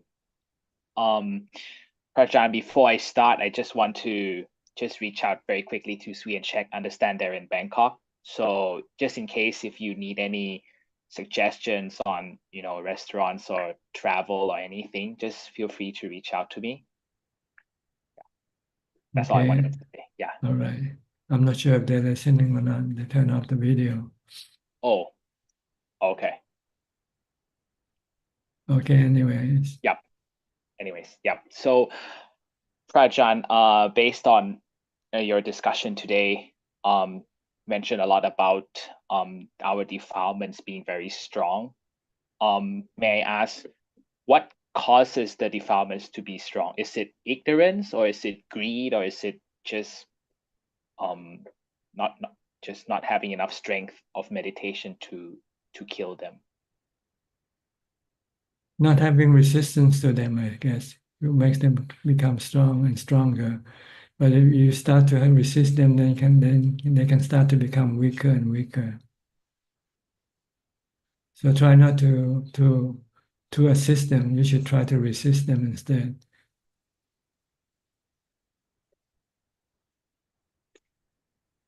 Because I notice, sometimes when I wake up and I try to develop mindfulness, I realize it's not easy to do, even when I'm able to achieve it, but it's so easy to lose it.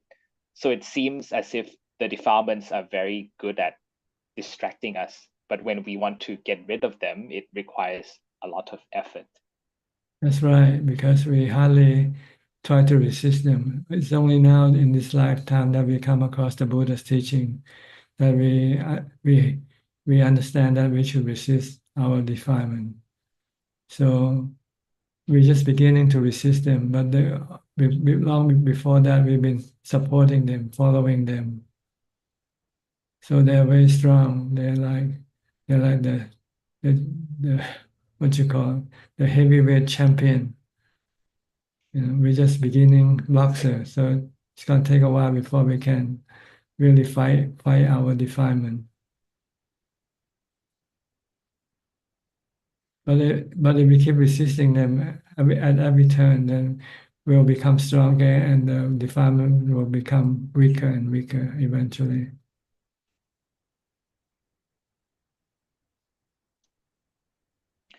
So the tools to get rid of the defilements is dana, because it reduces our greed, sila, because it has our morality, and samadhi, because it strengthens our mind. We can stop the defilement when we meditate.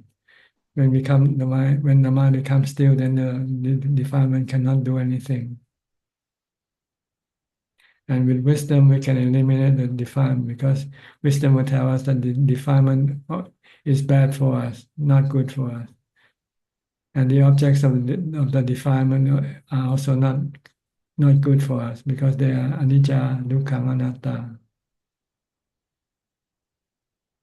So these three practices, dana, sila, and bhavana, are designed for the elimination of the defilement from the mind, purify the mind.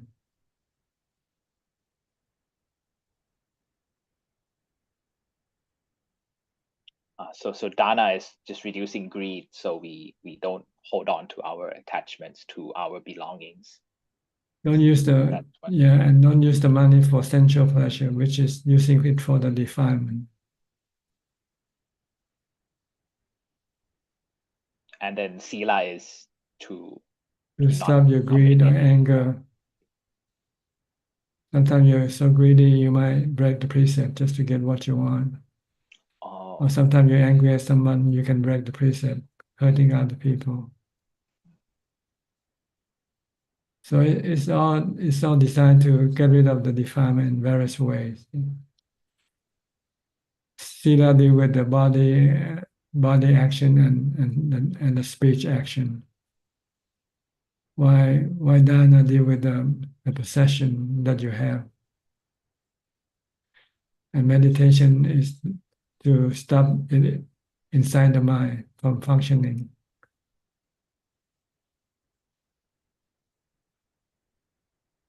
So we need all these together to have Yes, an unless effective result. if you don't have any more money, then you don't have to worry about dana anymore because you have nothing to give. Like monks when they become a then they give up all the possession.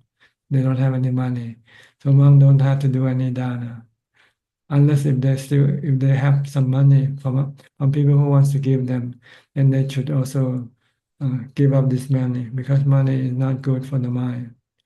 It's good for the defilement, but not good for the mind.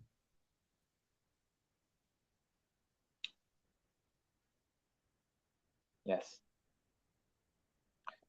Because Praja and I was just just taking a step back and trying to understand like the root cause of where all these defilements are coming from. So I think from what you explain, I can start to see, that they exist in all sorts of forms, and we need to use these tools, to get rid of them all the time, not just during meditation, but all the time. So, well, the root cause of the defilements is the delusion. And the delusion is to think that you can find happiness from being born and live in this world and seek happiness from sensual pleasures. This is delusion, see, because sensual pleasure is harmful and not beneficial to the mind because they're like addiction. Once you become addicted to sensual pleasure, you have to keep feeding the mind with sensual pleasures. And whenever you cannot do it, then your mind will become afflicted with sadness, loneliness, and stress, or depression, or dukkha.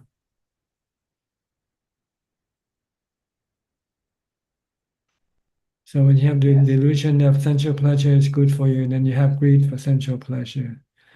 Then you have greed for money because you need the money to buy the sensual pleasures for you. So you work hard to make more money so that you can spend on sensual pleasures. And the more you spend, the more you need to work more for more money.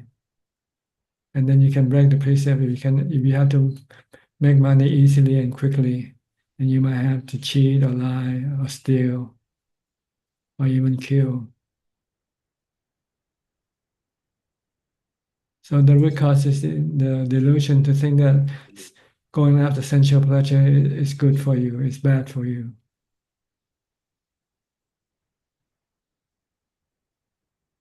Okay. oh, I see. Yeah, I just remembered a quote, Prajan, I think you once told me sometime last year that the moment you are born, dukkha is already present. Like when a baby is born, the baby cries, the baby doesn't smile or laugh. So, and then The as baby we grow, the baby wants something, they want to see, Yeah. want to hear something. So you buy toys for the baby to keep the baby happy.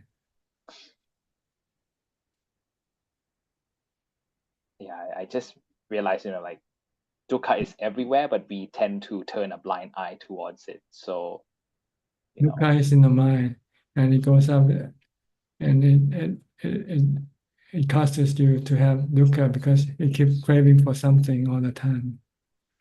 And when you cannot get something, then you become unhappy. Okay, yes. Thank you, Prajan. you're welcome.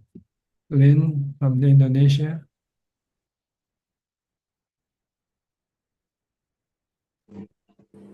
Good evening, Ajaan. How are you today? Fine, thank you. And you? I'm very good, thank you. I just have one question tonight. So does one need to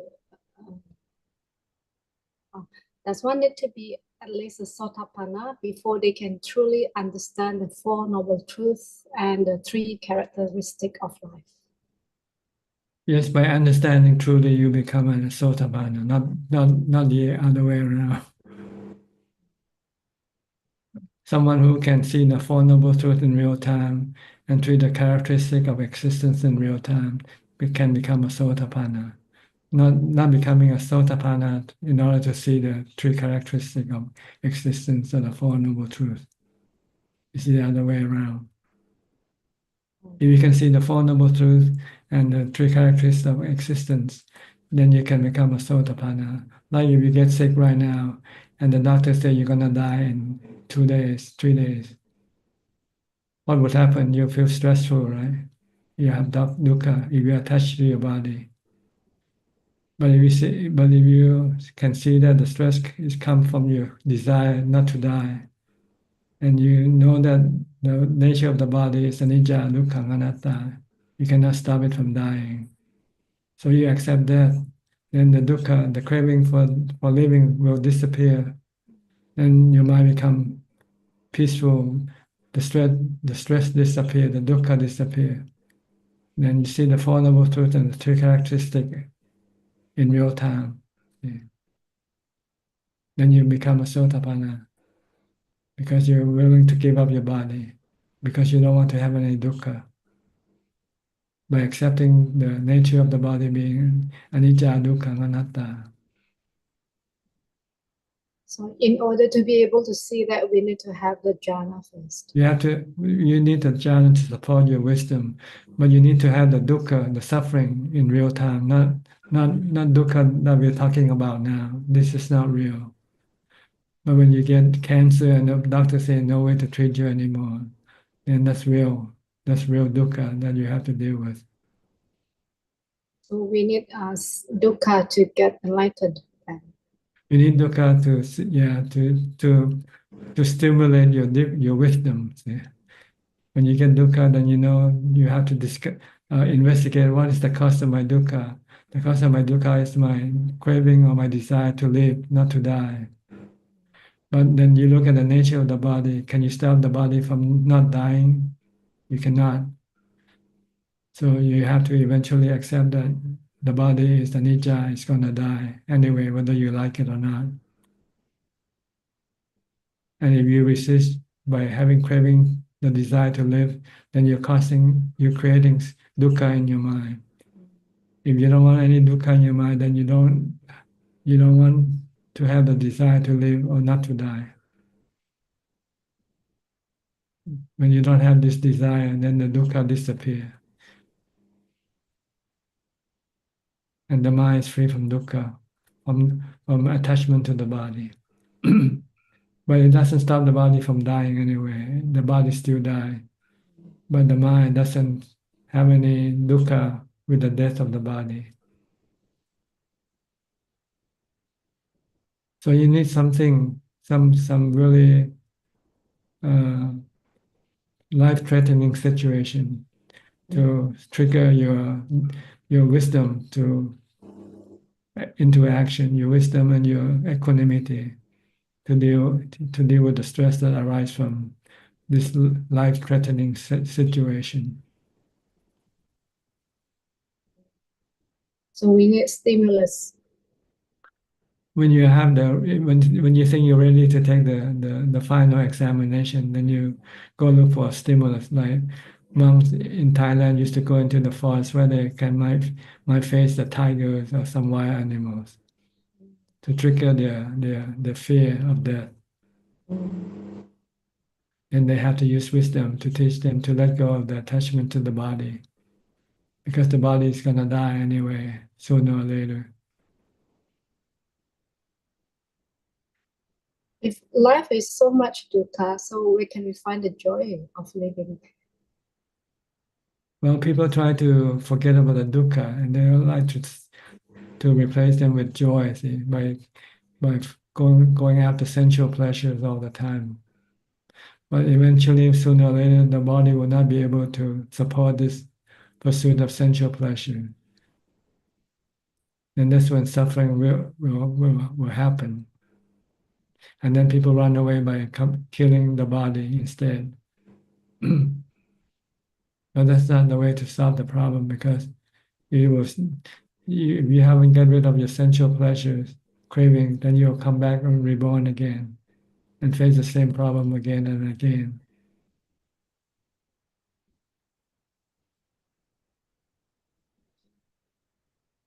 So you have to stop your sensual pleasures, craving. If you don't have any sensual pleasure craving, then you can give up your body, because you don't need the body.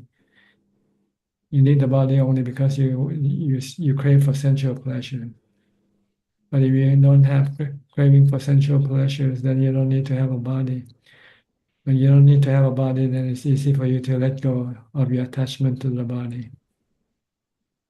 So our little step is maybe to keep the 5 precepts and then go on for the 8 precepts. Is that true, Ajahn? Yes, and practice more meditation. And study the three characteristic nature of the body. And the key is the mindfulness practice, actually. First of all, you need mindfulness first to get to jhana. Then once you have jhana, then you have to study the three characteristic nature of the body.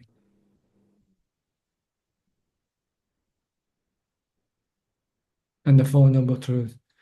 The dukkha that is been triggered by your craving, your desire. It's easy to say.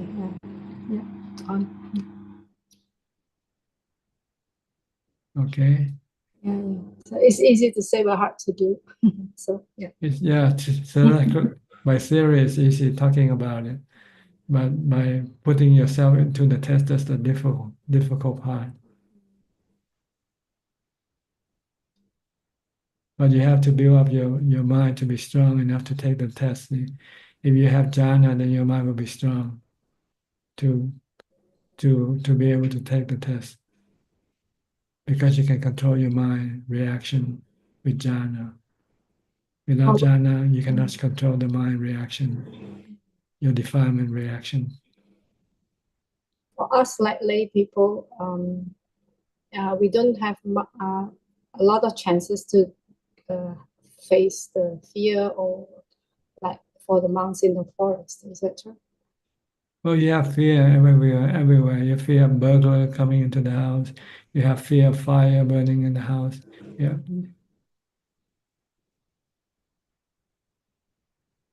So you can get rid of this fear by practice meditation and wisdom.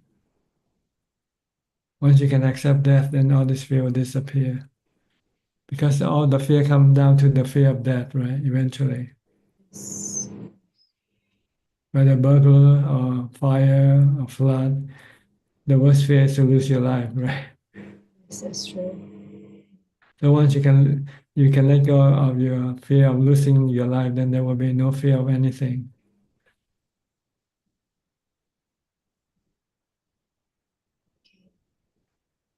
Thank you very much, Ajahn. It's always very enlightening. Yeah, so the goal is to build up strength for your mind first by practicing mindfulness and jhana.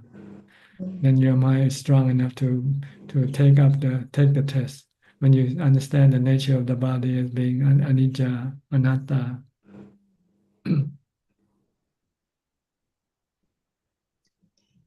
Okay.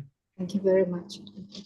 Next, Sarasi from Geneva, Switzerland. Your sister just came in earlier. She's still around. Hello, Tanajan. Good evening. Yes, I saw her, Tanajan. Okay. Feeling so blessed to see you. Good to see you too. Yeah, I hope you are doing good. I have few questions, Tanajan. Please go ahead. My first question is based on Ajaan Mahabua's talk, one of Ajaan Mahabua's talks, where he sheds tears in amazement of Dhamma. In that video, we can see Ajaan Mahabua in tears while explaining his Dhamma achievement. He said tears flowed when he experienced it, and he said, I quote, "Even now my tears are flowing at the recollection of that event. These tears are work of the khandhas," I unquote. Could you explain this, Tanajan? Work of the being an arahant's work of the khandhas a little bit? He means his tear didn't come from the defilement, like losing someone you love or something like that. But this fear is like a kind of pity, when you have pity, when you are deeply impressed by something, you can have goosebumps or you can shed tears sometimes. This is what he meant. The tear is not from the defilement. Is it that he pities about other people who are not in the realm of arahants, which they will go in the samsara? Is it something to that effect? I think something he pitied himself for being so stupid for so long until he became enlightened. And this is the cause for his tears of joy, that he's no longer delusional. Okay. Yeah. Even can we say that even before his arahantship, he is a kind of a person who is being emotional, and even after gaining the arahantship, that characteristics remains. Can we say something like that also? I don't think it's important to know that, really. Mm-hmm. Doesn't matter. Okay. Okay. And also in the same talk, he mentioned Tanajan, Chitta itself is never born and never dies. What does that mean? That means the knowing factor. Is he referring to the knowing factor? Or It refers to the pure mind, the purified mind. When there are no longer any defilement left in the mind, then the mind will not take birth anymore. mm-hmm. Okay. Okay, Tanajan. And also I have another question. Actually, it's based on your most valuable book, Inspiring Dhamma, which I got from Professor Kenneth, thanks to his kindness. And also in that one, I want to ask one question, Tanajan. There is one quote that I want your explanation. You have to empty your cup first before you can pour anything else into it. Does it mean that you have to let go of your attachments and desires in order to truly practice Dhamma? Empty your cup means? Empty your opinion, empty your knowledge, because all your knowledge are all avijja. They are all ignorant, they are all delusional. Mm-hmm. Then you should empty your mind, open up your mind, and accept new ideas from the Buddha. Don't let your old knowledge try to resist the teaching of the Buddha. Okay, I see.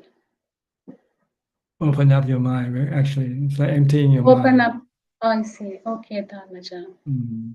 It's a very valuable one of your valuables book. Yeah. All books and very nice Dhamma quotes, inspiring.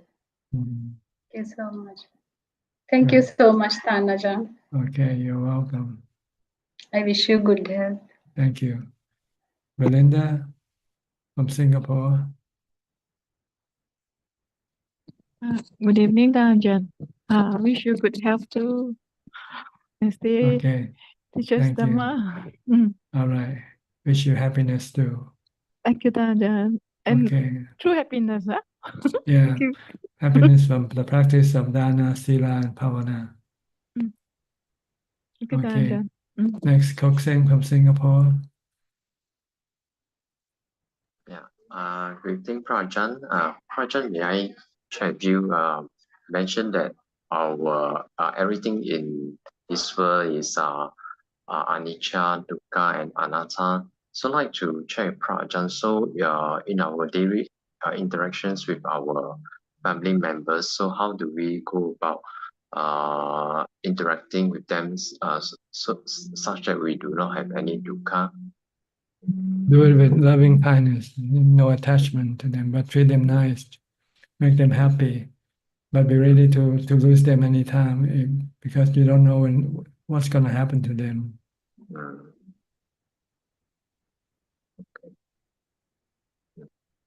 Okay, understand? You have to use loving kindness on one hand, and you have to use wisdom on the other hand. Because if you only use loving kindness, you can become attached to them, and then when something happens to them, you can become sad. But if you have wisdom, also that anything can happen to them because they are anicca, dukkha, anatta. So when something happens to them, then you won't feel sad.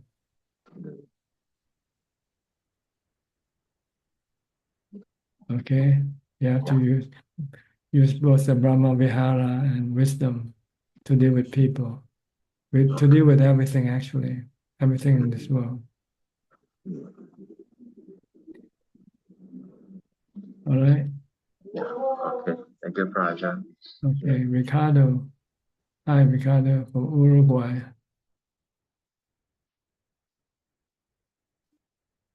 Hi, Ajahn. Nice to see you. and nice to talk to you again.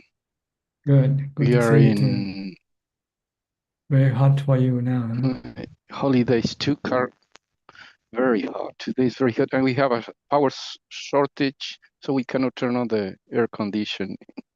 It's, I don't know, 36, I think. It's very sunny. Does this happen all the time? Lots of time? Power outage? No, it's unusual. Unusual. It's sunny. Okay. Yeah, luckily.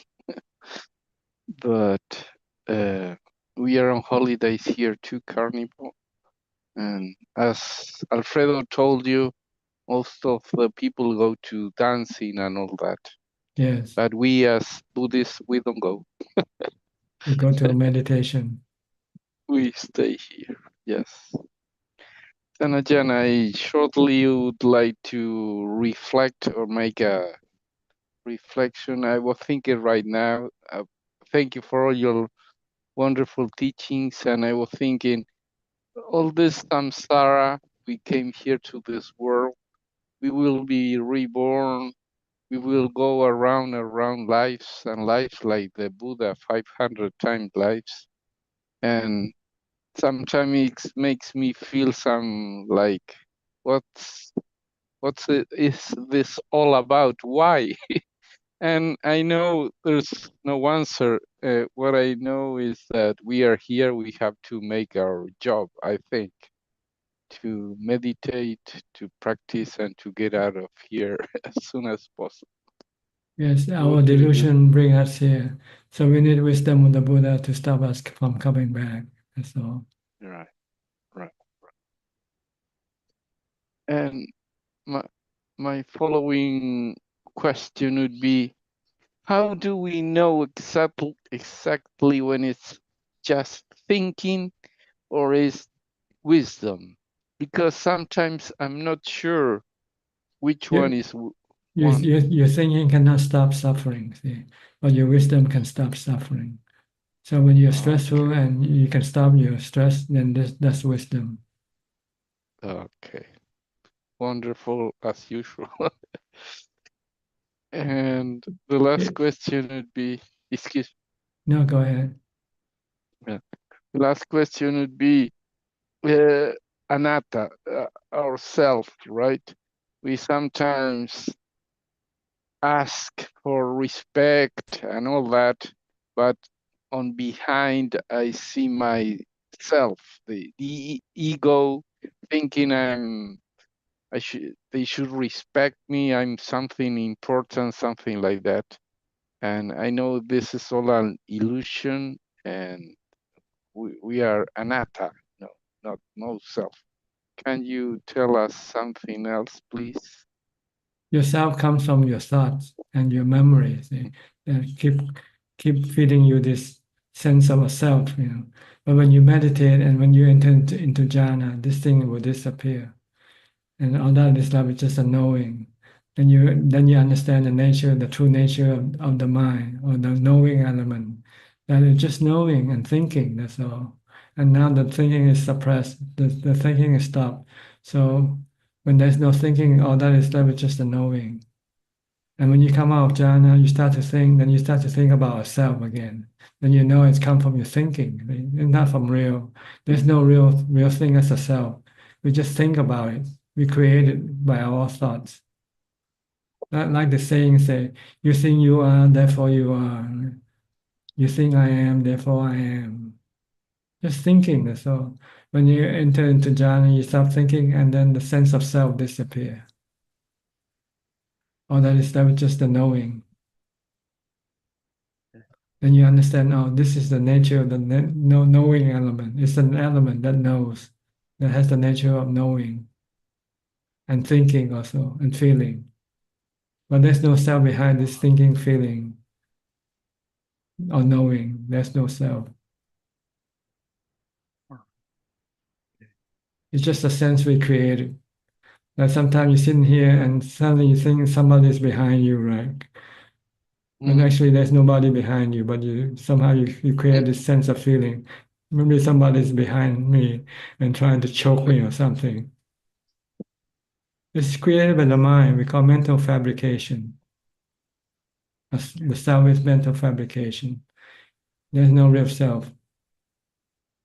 You find this when you meditate and enter into jhana.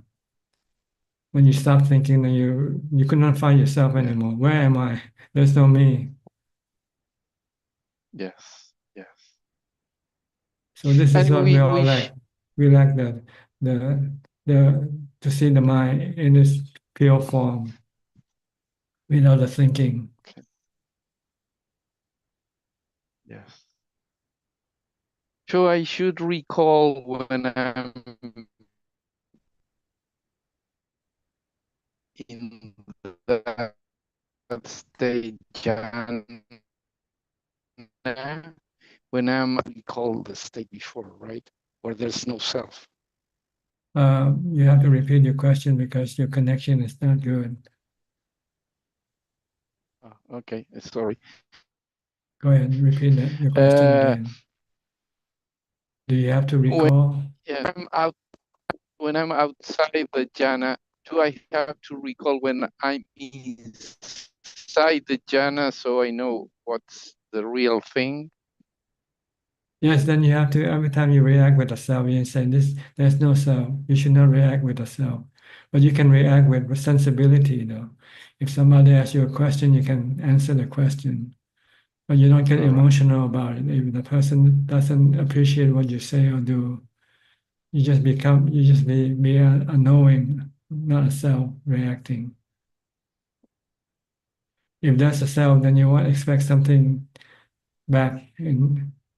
And when you don't get what you expect, then you can get angry or disappointed. But if you don't act with a self, then there's no emotional involved, no emotion involved. You just merely say what or do whatever you have to do or require of you to do.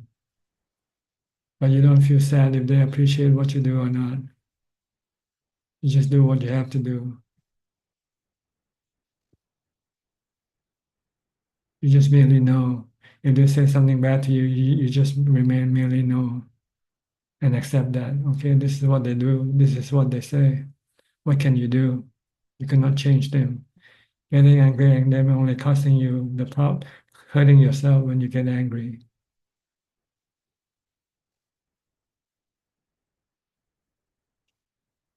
Okay. Last reflection, I know right now my deep gratitude for you, Tanacha. Thank you. Okay. Be well. Thank you. You're welcome. Next, Intan from Indonesia. Good evening, Prajan. Yes, what can I do for you? Prajan, I just want to inform Prajan, when Prajan asked me why I stay, what is the difference stay at hotel. So after that, I think and realized that I should not stay at hotel. So I decided to continue practice at Wat Yan. Thank you to Prajan. Every time when I think at the, I think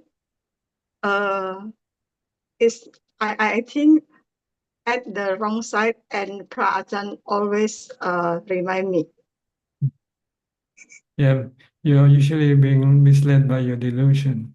A couple days of sensual pleasure might be good, yeah. Yes. But Understand, meditation is better.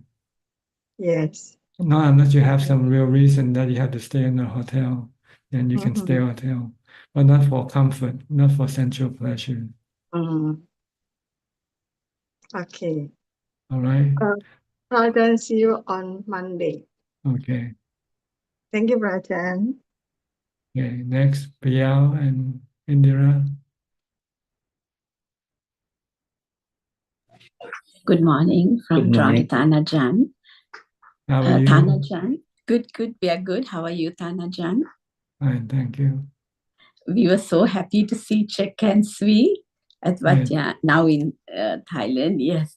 And we, both of us also, we really want to do it one day, to come and see you and come to Ajaan. Hopefully. When the time is Yeah. correct, right? Who knows? Yeah, when that time comes. Yes. We'll cross the bridge when it comes. Yes. But in maybe in Sri Lanka, when we are there, we have a bit of a longer Yes. stay there. Maybe you can just cross over to Thailand.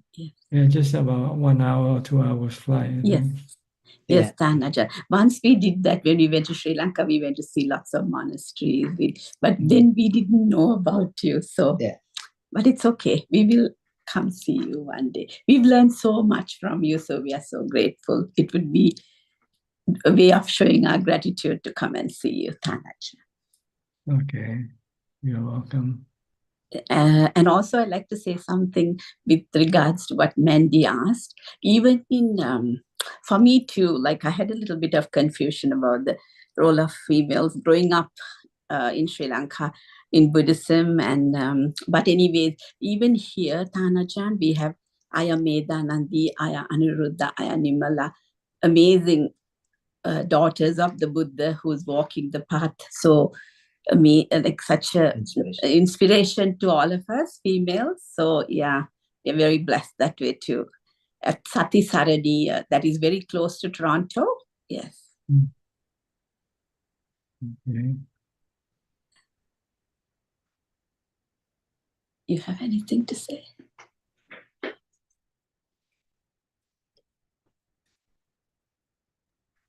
Go ahead, Dr.V. Anything? I think the fear of death is one thing I think came up a few times, even in the past discussions. I think it's very clearly said in the sutra text that the Sotapanna loses, as you say, fear of death. Now, I think the fear of death due to 4 reasons, according to a sutta at Anguttara Nikaya 4.184. The one is the attachment to the sensuality. Second is attachment to the body. Third one is they have done a lot of bad things and they are worried the karma results of it. Last one is having doubt and perplexity of the Dhamma. So in the Sotapanna, no, there is no doubt. The last one, if you talk about, there's no doubt of the Dhamma, no perplexity. So that fear is gone. And they don't do a lot of bad karma because they are the 5 precepts. This called the Aryakanta Sila. They abide by the Sila or the morality given by the noble ones. And also, so that's done. That fear is gone. And the attachment to the body too, I guess they know these are the working of the 5 aggregates. It's an activity. It's not something you're doing, the activity. Once you know the activity you're making suffering, you just let it go. And so they have much attachment to the body, though, at least to some extent, anitya dukkha, I guess, anitya dukkha anatta. The final one, the top one is sensuality. So that too, I guess, certain maybe Sotapanna may know that the sensuality is not inherent thing. It's not in the sensual objects. It is your greedy intention is the sensuality. The objects out there, they're pretty, but it's your intention causing. So they have less sensuality, but I guess they still have a sensual desire and anger still in them, as some of the fetters. Only the first 3 fetters are broken. Sakkaya Ditthi, that is the personality view, self-identity view, or Sakkaya Ditthi Vichikicha, the doubt, because they have no doubt about the Dhamma, and Sila Vruta Paramasa, that is attached to rituals and practices, but still they have the sensual desires and the fear. So that may explain why the fear of death is gone in a Sotapanna. From the sutra text, I just try to understand why. Well, Sotapanna sees the body is not the mind. See, the mind and the body are separated when you have jhana. So you know the body and the mind are 2 separate entities. So Sotapanna knows that. So that the body and the mind is 2 different things. And he knows that the body is temporarily, it's gonna have to die. but he knows the mind doesn't die with the body. So he's willing to let go of the body because he cannot keep the body. The body is like a servant, and one day the servant wants to quit working for you. So what can you do? Yes. You let the servant go, right? Yes. Okay. So they know this is just an activity of the nama rupa, the aggregates, like the body, and the other four aggregates is the mind, the activity of the mind. Rupa, Vedana, Sanya, Sankhara, Vijnana. Rupa is the first one, the body, I guess. So it's an activity of these two together, like a driver and the car, as you said before. The car is the body, the driver is the mind in there, and the driver get off. And one day, this is the main knowledge that caused the mind to be able to let go of the body. So you had to get off the car. To see the mind and the body are two separate persons. By separating them in meditation. When you meditate, when you enter into jhana, the body is separate from the mind. All the sensual objects disappear from the mind. So that's it. They saw the first glimpse of enlightenment, the Sotapanna. That's where the separate two separate entities. Yes. Nama Rupa. The body is temporary, while the mind is permanent. And just one quick comment on the Abhidhamma. Somebody asked about Abhidhamma. I think most scholars believe that it is post-canonical after the time of Buddha. These are scholarly expansions of the sutra put together, and Abhidhamma Pitaka. There is never found in any of the sutra texts. Buddha never asked to refer to Abhidhamma. He says, refer to sutra and Vinaya all the time. If you have doubt, never mention Abhidhamma. So it even a lot of scholars, even Bhikkhu Bodhi talks about it is a post-canonical, later on added as a third Pitaka. So I don't think you need to study the Abhidhamma unless you're really interested in all those factors. But that's my belief. I think I believe too it's coming, although traditionally it's thought Buddha taught Abhidhamma for Devas and Buddha's mother. That's a traditional thinking, but never found as Abhidhamma per se. It's in the sutra text. Yes, I think it's an effort to try to organize the Buddha's teaching into book form or theoretical form, easy to study. While the sutta, they are separate, they're spread all over the place, depending on who's the Buddha giving that Dhamma talk to that particular instance. So there are so many different type of Dhamma that the Buddha spoke in his suttas. So some scholar might want to organize them into a more orderly way, Yes, the mental factors. Easily to study. Yes. Organize them into the 5, the 10, the 20. This is how they see. That doesn't mean you're going to see in the same way, through the same way. So how that person analyze the teachings in a more detailed manner, and they put it into writing. But you might not see the same way of the 20, 30 factors or whatever. The last one I have is about the money. I think this came out today. The question about the money is too much money or whatever. I think there's anyways, having money is also could be a part of dukkha in a way, because what Buddha explained in the nice sutra called Mahadukkha Kanda Sutra. Buddha said about two farmers. He took examples of two farmers. The first farmer works very hard, and there is no water, the dries, the rain, the animals eat the crops, and he's suffering. The second farmer goes through very smoothly. There's rain, there's crops, but he's suffering. In what way? Because he's worried about the kings will take their crops. He'll have to pay taxes to the kings. The rogues, the thieves will take away stuff, his money. So he's suffering. So both are suffering in different ways. In the modern context, maybe we are worried about taxes or stock market or whatever fluctuation, and the bankers, like they're after you and so forth. So it's I guess suffering either way.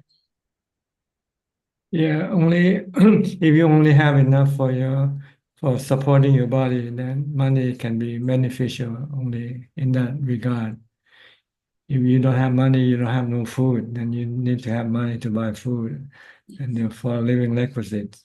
But once you have all these four, then any extra money is a burden to your mind, cause you to worry. And one day you'll have to lose it anyway also. Yeah. So it's better to give it away. When you give it away, you experience the joy of giving.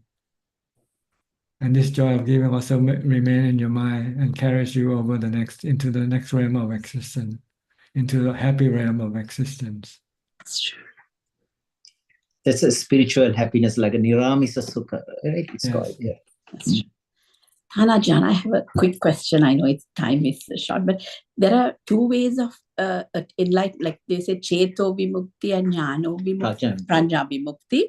So Cheto Vimukti is more through jhanas and... No, what it means is that someone who is in Cheto Vimukti is someone who is well adept in the practice of samadhi. They have special psychic powers. Okay. But someone who is in more of a Panya Vimukti, they are more wisdom wise. They do more wisdom work. And they don't have the special jhana. I mean, they don't have the special samadhi like psychic powers or anything like that. Like the two chief disciples of the Buddha. Yes. Sariputta is called the wisdom Vimukti, Panya Vimukti. Why the Mokkhalana is called Ceto Vimukti. But you need both. You still need both to become enlightened. You need jhana, you need wisdom. But one is more adept in wisdom, and the other is more adept in samadhi. Yes. That's all. Thank you. For the audience, I would say in English, Chetamukti is the awareness release, as Panyamukti is a discernment release. But some people have both. The Ubhutoba Vimukti, they can combine both, that release in both ways. Thank you, Ajaan. Yeah, but you still need samadhi. Yes. Minimum samadhi, or you need four jhana. Yes. At least. But sometimes you have more. You might be able to enter into the arupa jhana also. But this is not important. It's not necessary. All you need is the basic jhana, the fourth jhana. And then with wisdom, you need to know the three characteristics of existence and the Four Noble Truths.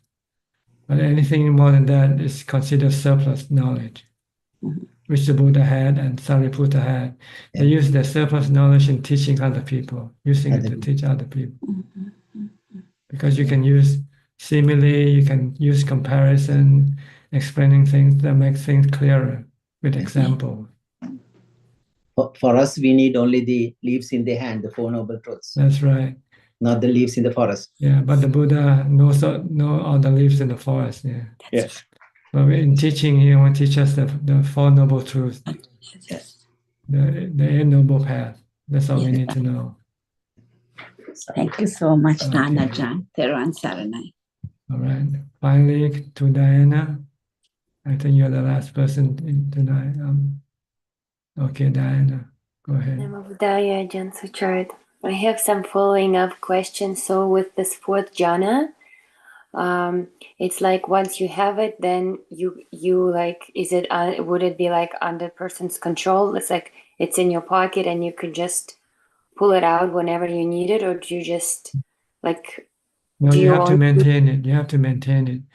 When you stop when you stop practicing it, you can lose it. So then the goal is to reach it so you can like maintain it in your practice or in your daily living. You use it to assist your wisdom in order to get rid of your defilement. In meditation practice, not like walking around or something like that. Well, you can use it walking around, but the main purpose is to protect your mind from the defilements, to get rid of the defilement that cause you the dukkha, the suffering. Okay, I also had some question about like the mind of the arahant. like so the chitta of the arahant has been purified, right? Yes, they get rid of all the defilement. And then the question that keeps arising, like, so how exactly does it impact their bodies? Like, do their bodies get purified? Because after after they're passing away, I heard there's like little enlightened pieces that are left. Is that like the matter has been enlightened, or like, can you share? No, it's the pure mind can also purify some parts of the body, the bones, some parts of the bones, changing it from bones into minerals, into elements, into relics, like turning into precious stone, for instance. So does that mean as we are moving towards that pathway and our minds get purified, it also affects our bodies? Yes, the purified mind can also purify some part of the body. And does that mean that the body somehow then supports our mind purification? No, the body is just being affected by the purification of the mind only, not the other way around. Mm-hmm. And the question is like,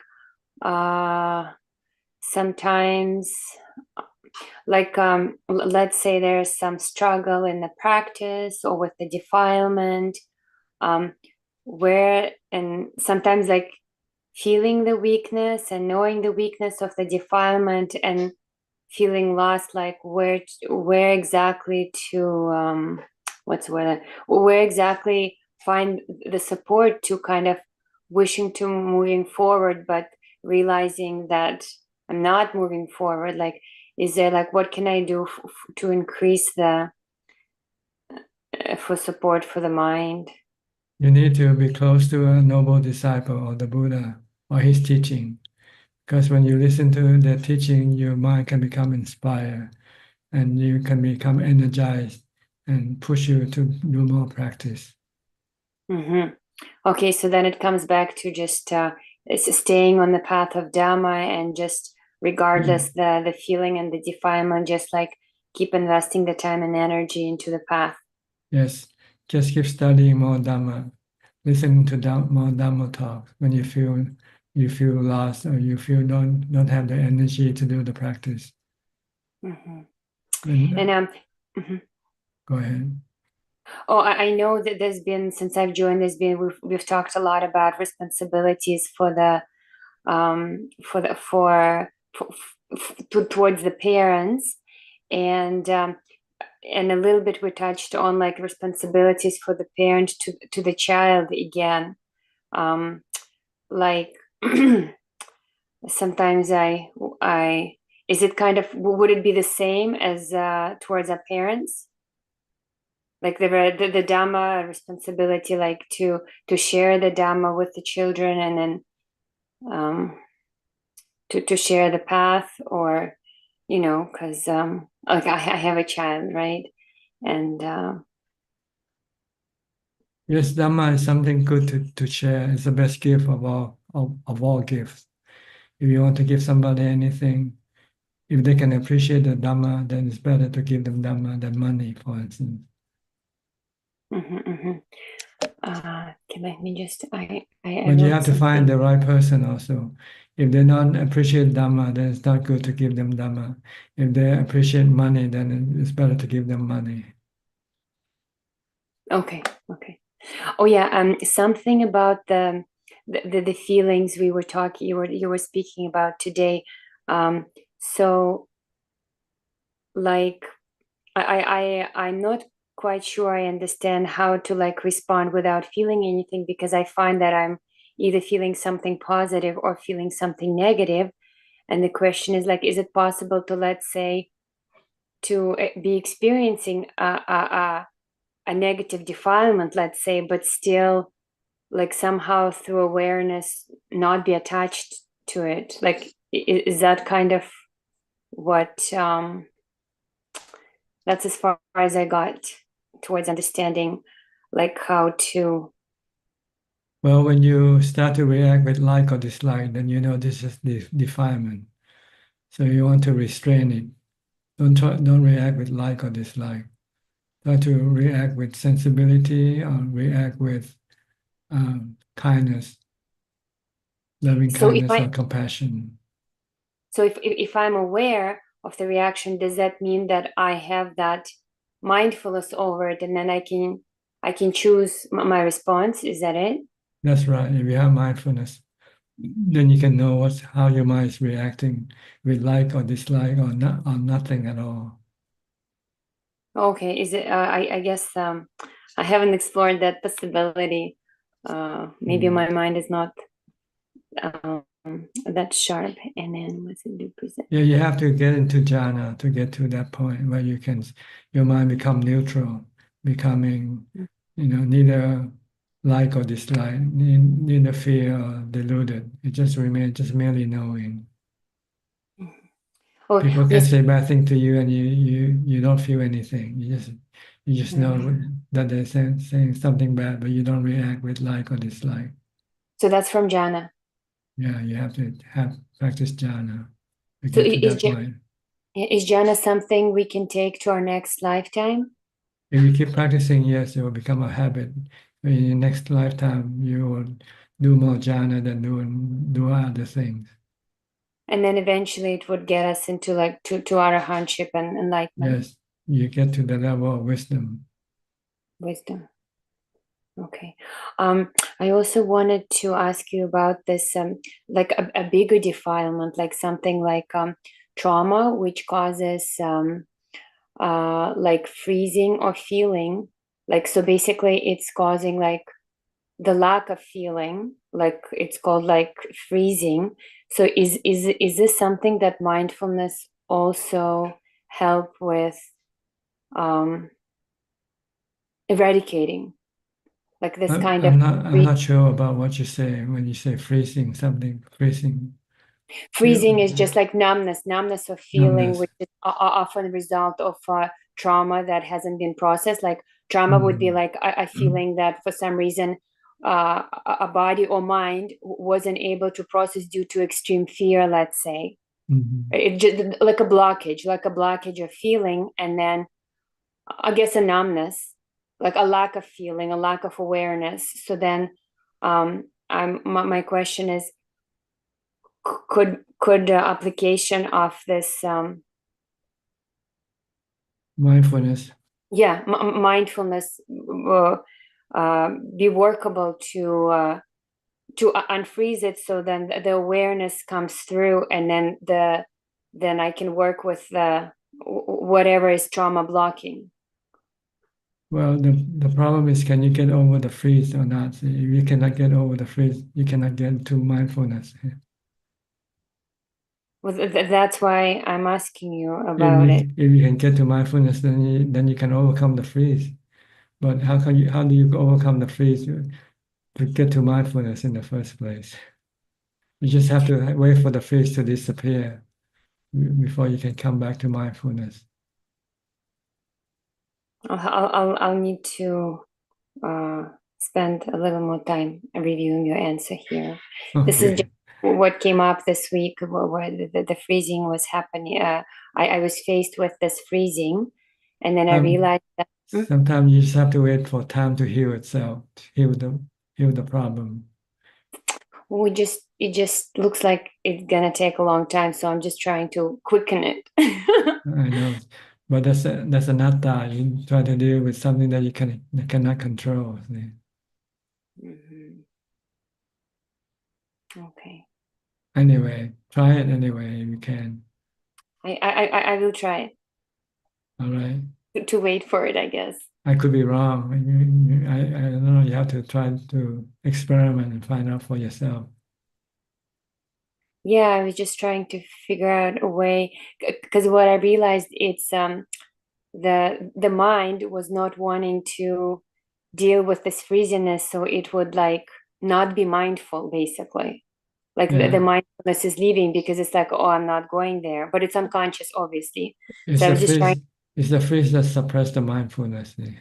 So you have to wait for the freeze to disappear before mindfulness can return.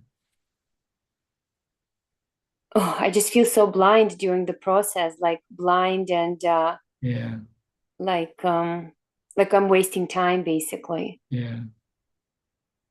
Okay. Okay. All right. I think that's about it. Well, now we go to Kunju for more questions, if there's any.